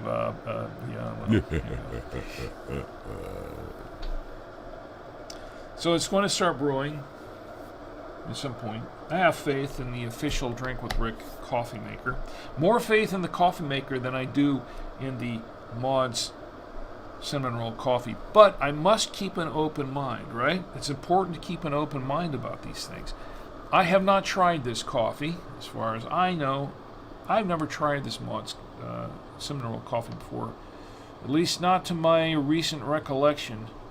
I know I bought some of these for the office some time back, but I don't remember if I had tried it or not. But we're going to try it tonight, and then we're going to compare it with the Cinnabon coffee, which yes, I do like, and I have every bit of faith and trust that the Cinnabon coffee is going to be good, as expected. So it's about to. Is it going to? Yeah. All right, anyway, so while this is brewing, Jake, on to answer your question from last week about ham radio. You were asking me about ham radio, and you were, I believe, if I am not mistaken, the question was whether or not ham radio was fading out, right? Like if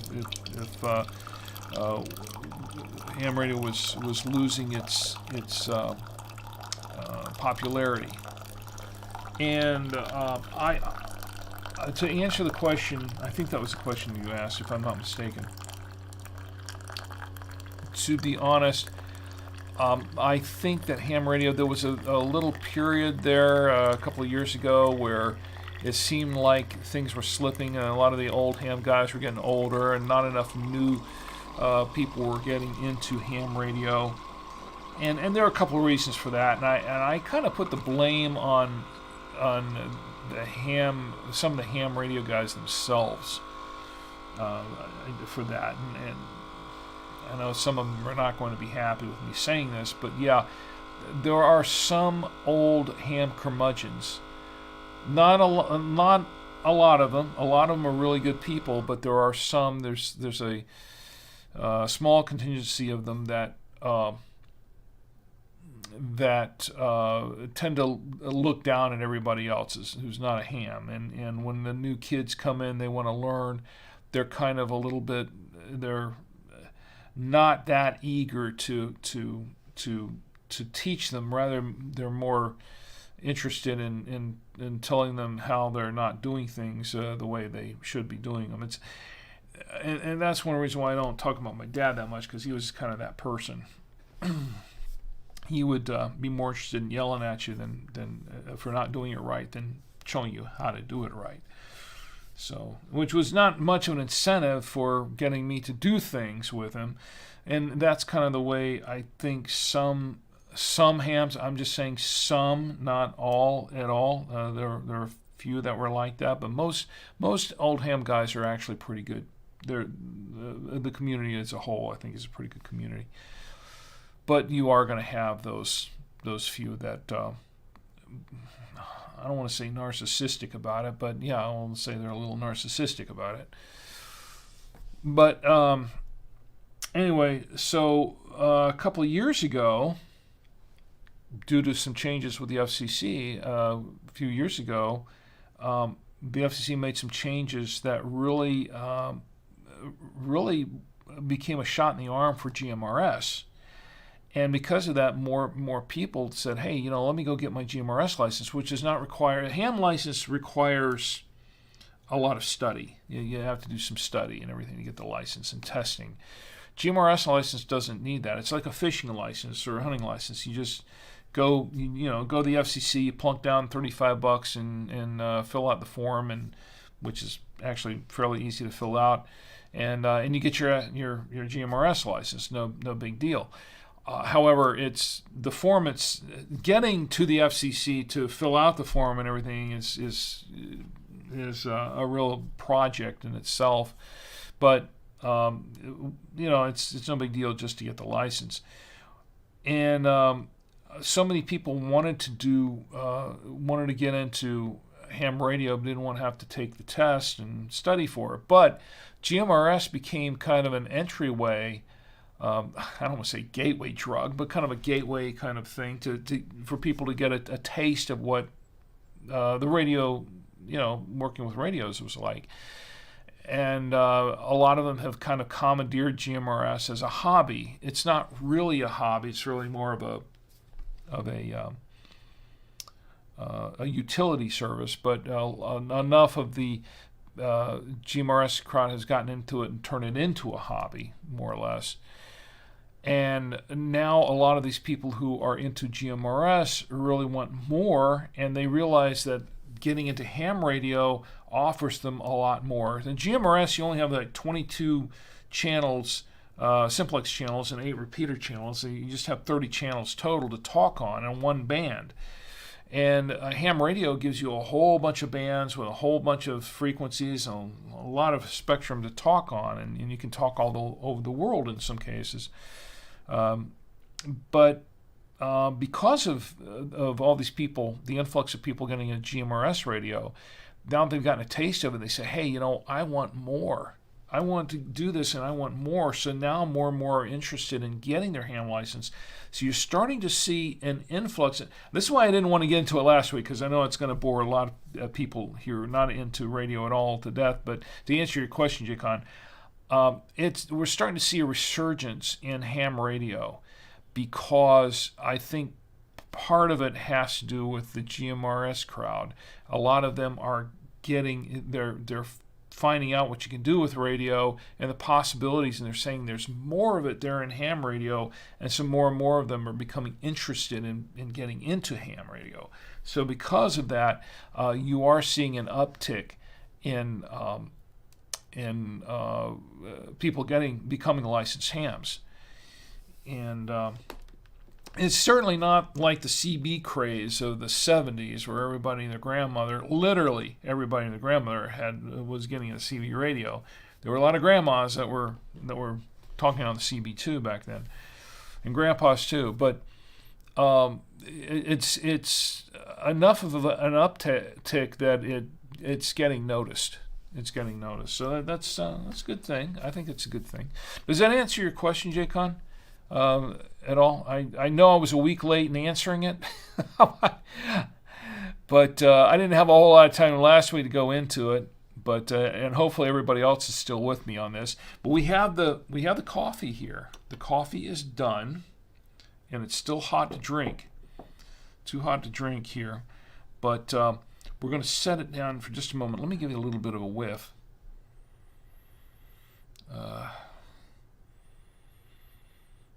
Okay, now this is promising, tentatively promising, because this mods, it does smell a bit like a cinnamon roll. It does smell a little bit like that. It does smell a little bit like that, with maybe a little icing on the cinnamon roll. It does smell like that. Okay, so that's promising. However, I say this with some caution, because this happened the first time we tried the Bananas Foster, and it happened the third time with the salted caramel. It smelled okay, and when it was being brewed, it smelled pretty good, but it was the taste that gave it away. Now, the rum one, no. The rum one was just, it didn't smell like rum, and it didn't taste like rum either, but the banana one and the salted caramel one, those did smell like those flavors, but when we tasted them, it was a no-go. So this one does smell promising, but we'll see. While this is cooling down a little bit, let's go ahead and brew the Cinnabon one. That way, save some time there. I don't know what to do with that. Set it out here. But here's the cinnamon. This is the Cinnabon one. Once again, let me show you the photo of this. It's doing the Cinnabon. It's the cinnamon roll with it. That's mods. That's the one we just brewed, and then we're going to brew the Cinnabon Classic Cinnamon Roll. So that's what we're doing there. So I'm going to go ahead and put this one in here. And no, I'm not going to clean it in between, because you know what? If one turns out to be better than the other, maybe it'll help the other. Let me get a fresh bottle of water, and we'll brew this. And while it's brewing, I can go back to the chat so we can continue on in our discussions here. All right, we got about the same amount of water for this one. And then the mug that I have, because I know what it looks like, I'm not worried about seeing through it or anything. We're going to use the official Drink with Rick mug that my good friend Ed gave me. There's always time for friends, wine, and coffee. So we're going to brew that one with this one. Let's set this aside here, and let's start the brewing process on that. Let's set this aside for a minute.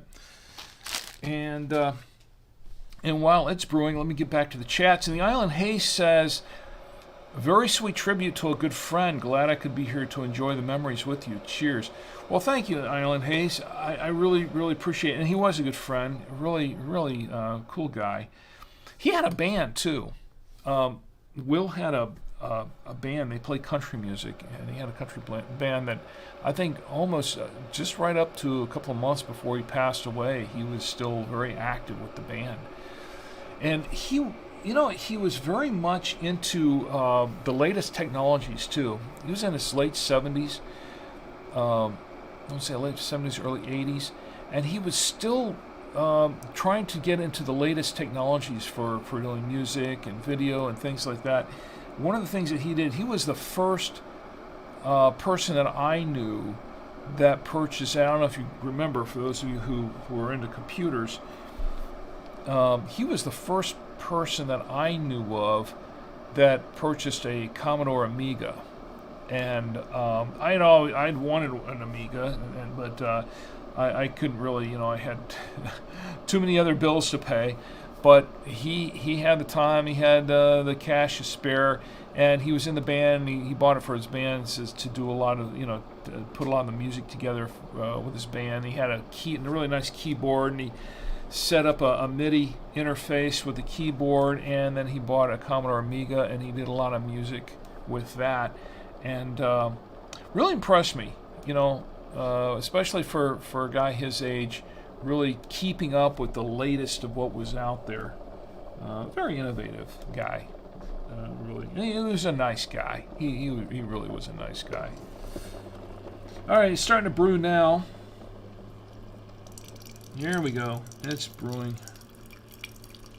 So we're going to find out in just a few minutes which coffee is better. This Smackdown is, I don't know, maybe an even match. Could be a KO. I don't know. We'll find out. So let me check the rest of the chats here while we're going. And let's see.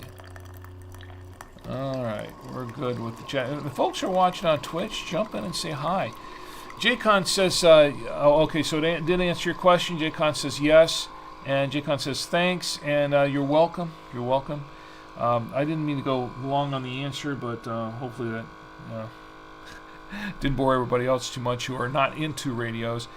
Jaycon says, what got you into the film industry? Wow, that's a long question. I wonder if I should wait for next week to answer that one. We got a minute or two while this cools down. Okay, what got me into the film industry was I was really into it since I was a little kid. I was into making my own films. When I was about 9 or 10 years old, I got a hold of my dad's little Kodak 8mm. It was a standard 8mm wind-up ones, plastic Kodak movie camera. It was a Brownie 8 movie camera is what it was. And I borrowed it one time to shoot part of a roll of film, and then he never saw it again, at least not in one piece. There's a story behind that, but he never saw it again, and from there I shot half a roll of film, and then I had it developed and learned how to edit it, and got a projector and would show it all the time. I loved films. I loved TV, and I loved films. I loved movies.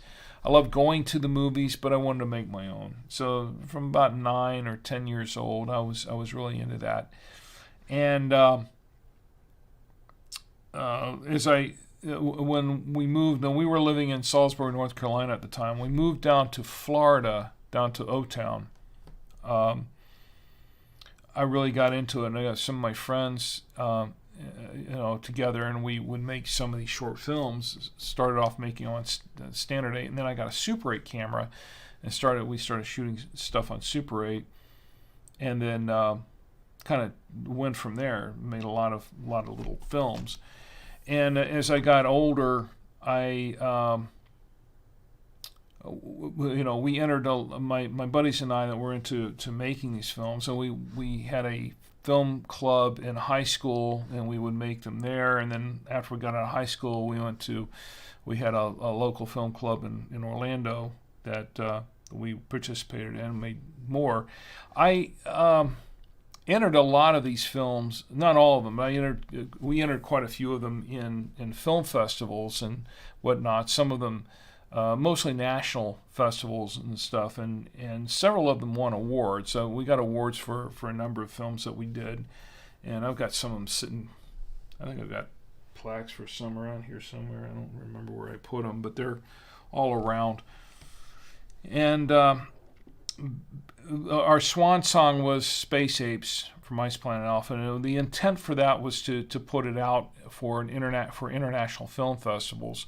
But we never got that far with it. And, life got in the way. Everybody, went away, got married, had kids, whatever, and it just sat there. And then, I still had the film, and then I restored it, and we, I plan to enter it in some film festivals now that it's restored, and trying to see if I can get it on some other venues. It's up on YouTube. It's up on a couple of venues, but.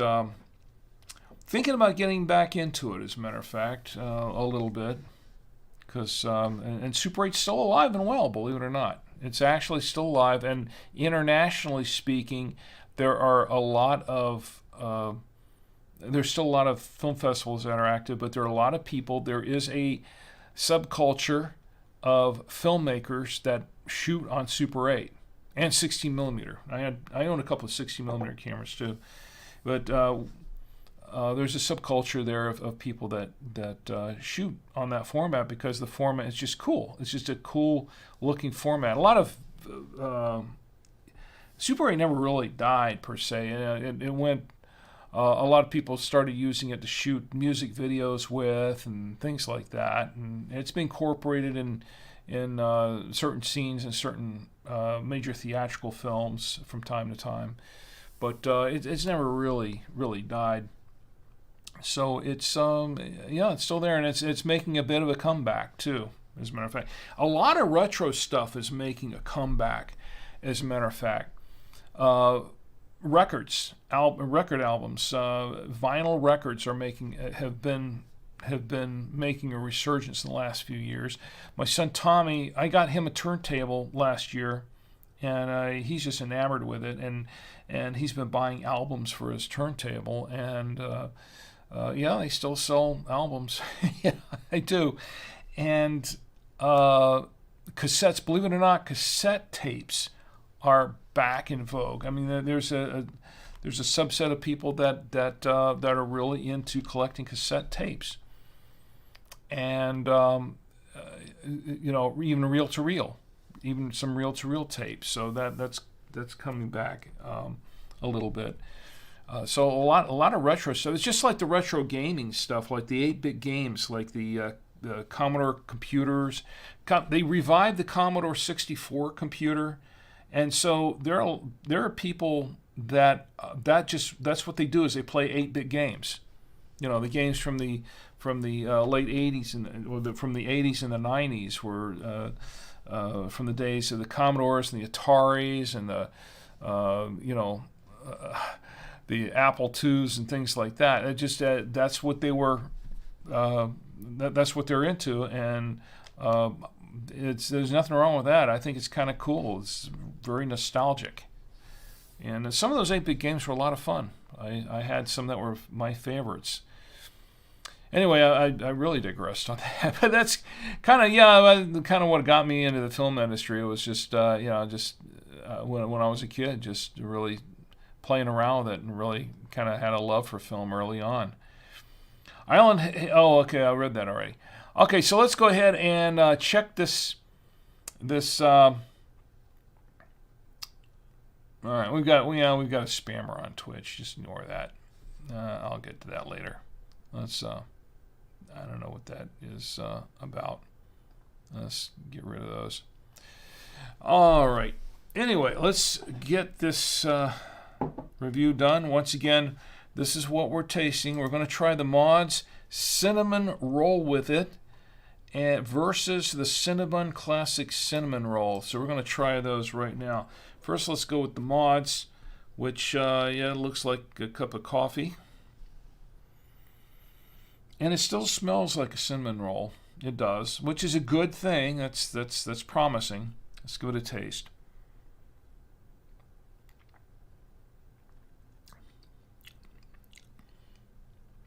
Okay. It's better than the Bananas Foster. I'll say that. It's definitely better than the Rum Yum, which was not yum at all. Wasn't rum or yum.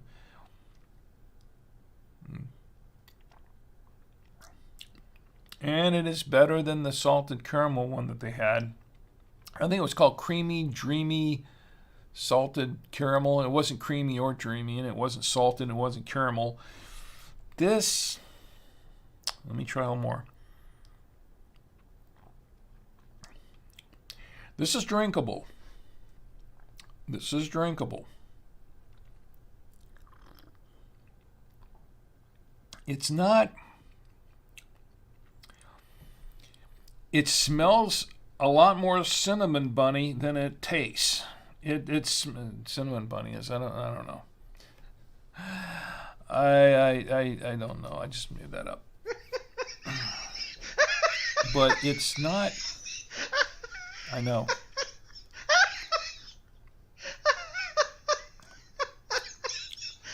Yeah.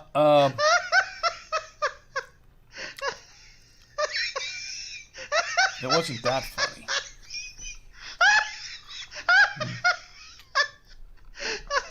I'm still sipping it. I can't see it. It's not bad. It's not bad. It just doesn't.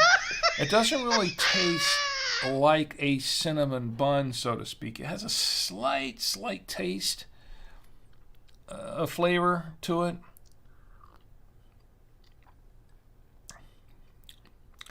But it really just tastes like coffee. Slightly flavored coffee, not much.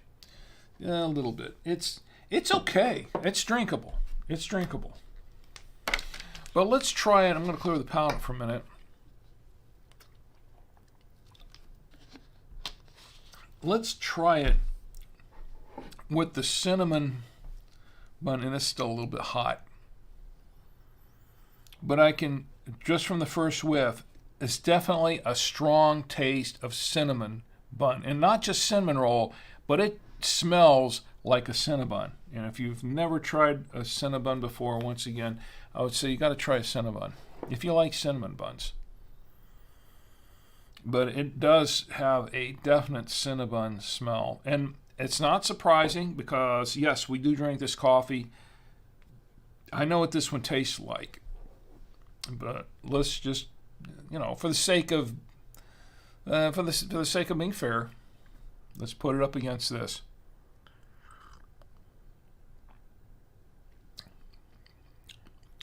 And yes, it tastes like a Cinnabon. Nice and smooth coffee, actually. This has a nice Cinnabon taste. And it tastes like a cinnamon roll. Not just in a cinnamon. That's the thing. It's not just any cinnamon roll. It tastes like a Cinnabon cinnamon roll. I like this. I do. And it's nice and piping hot. And this is something that you could have with a Cinnabon. And by the way, just for the record, I shouldn't even say this, but yes, just for the record, I did have a Cinnabon for breakfast. I did. I'm not allowed to answer that kind of question. But I did. I had a Cinnabon for breakfast. I was naughty. I had a Cinnabon for breakfast. I wasn't supposed to. But my lovely wife, she bought it for me, and I wasn't going to turn it down. I mean, I didn't want to offend my lovely wife. No. I do that enough as it is.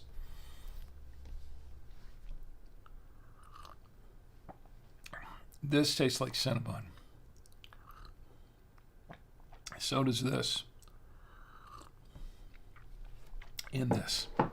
So when we're comparing the two coffees together, against one another, I guess I should say, we're comparing the two coffees. We're comparing the Cinnabon coffee with this cinnamon roll with it.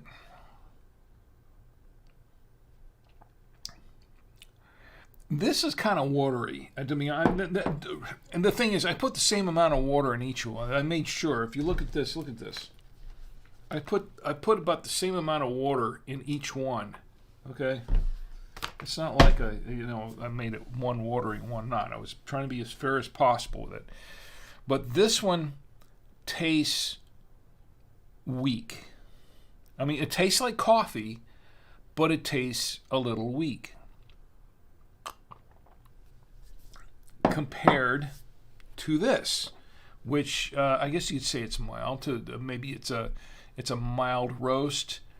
Maybe that's what it is. Maybe the Maud's coffee is a really mild roast, and this one is, it's not a dark roast, but it's kind of a medium roast coffee, I think. And it does taste like a medium roast coffee, and then this was probably a mild roast coffee. I'll grant that. But the flavor is weak. The flavor of this coffee, the Maud's, is very weak, especially compared to the Cinnabon coffee.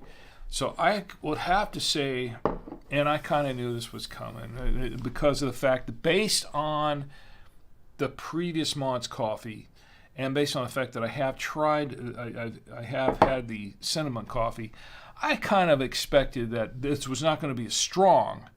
But the thing is that this doesn't really taste a lot like. It doesn't taste. I'm spilling it everywhere.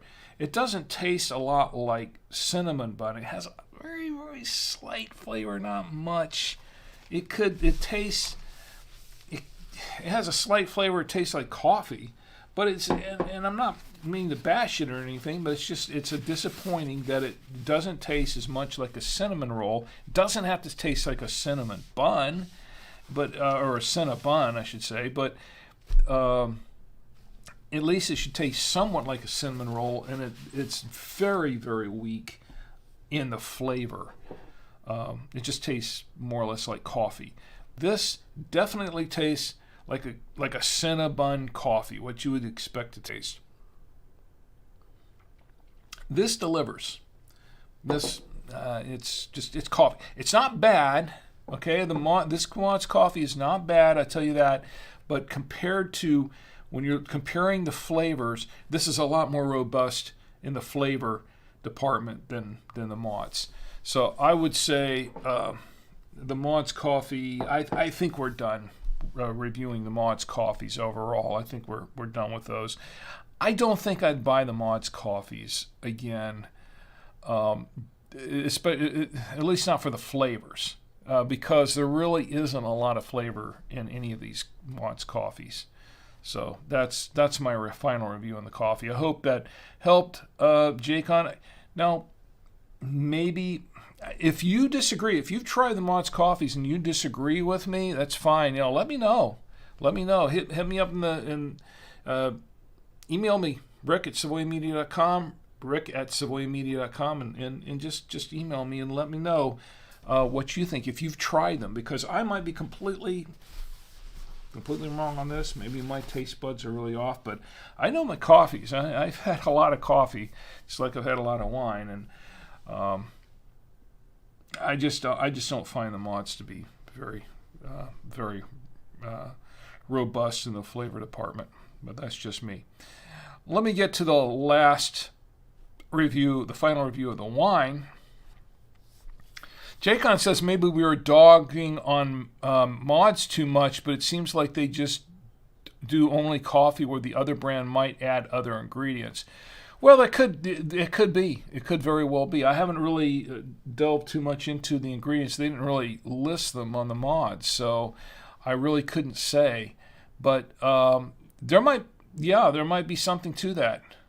You might be correct on that. So we're getting some spammers in the chat on Twitch. Stop for a second and deal with that. Anyway, Ion Hayes says, time to pull out the fireball and pair it with the coffee, LOL.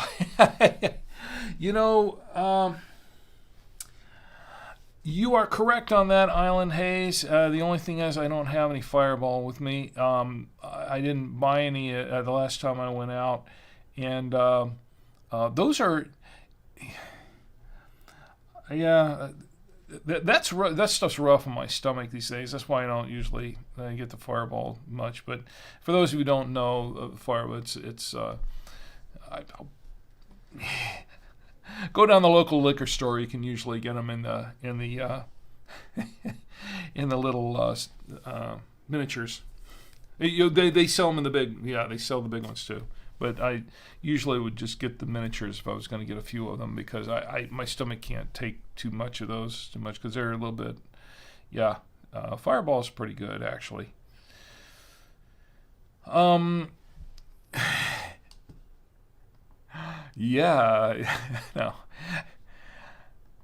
All right, so I guess that does it for the show for tonight, unless we have anything else anybody wants to cover. Did we cover everything? I think we did. Oh, the final review of the wine. Oh, yeah. Do we have to do that? Yeah, I guess we do. All right. Let me put this to the side. Final review of the wine, because we did the coffee. All right. This was the wine that we had tonight. This was let me put up the photos again. 7 jars. 7 jars Cabernet Sauvignon. And there's no year on it, like Jacon says was not on his wine.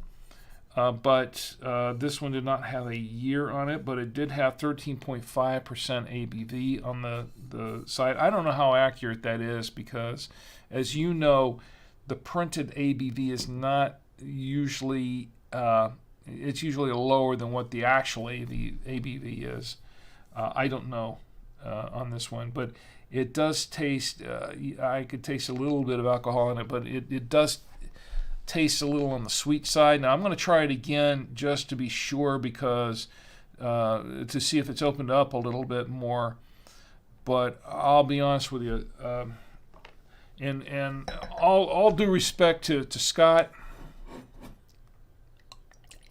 and I do like 7 jars, but this one in particular, I don't know.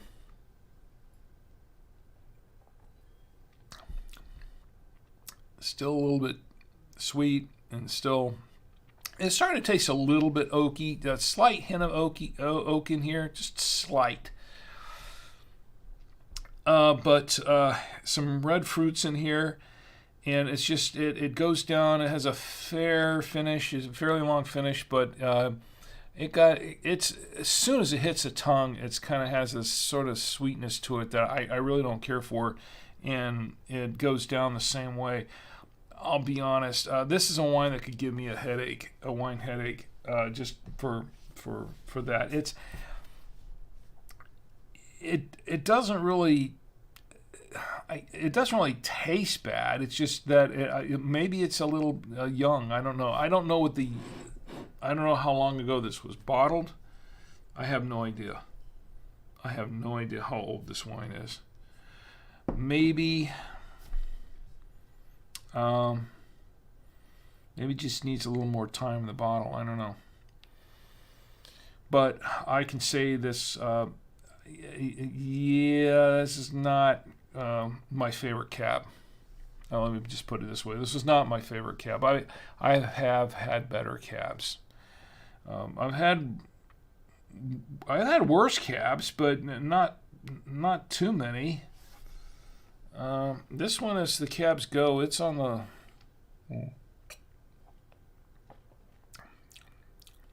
Yeah, I'm a little surprised. I would have expected a little more for a cab. Not my favorite cab. It's not. And I've had better cabs. So, and you know what? I forgot to mention this at the very beginning, but I do have the receipt. Is this it right here? No, it's Trader Joe's. I do have the receipt. I purchased this from the International Mart. It's only sold in North Carolina. Maybe that's a good thing. Super G Mart.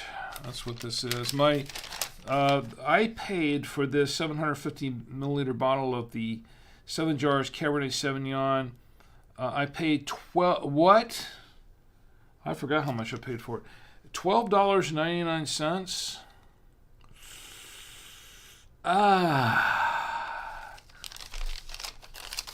Boy. Okay, $12.99. You know what? If I'd paid about $5 or $6, I would have said, okay, we can chalk this up to like a $2 chuck kind of experience. It's $12.90. I paid $12.99 for this. Oh my goodness. Plus 94 cents tax, so that put it at $13.93. Wow. Okay, well, I guess I should have looked at that first before maybe it's a good thing I waited until the end to look at that price. Now it's going to be, I got a reaction to that. Oh, it's not that one. I feel like the turkey now. Yeah, I don't have a reaction for that.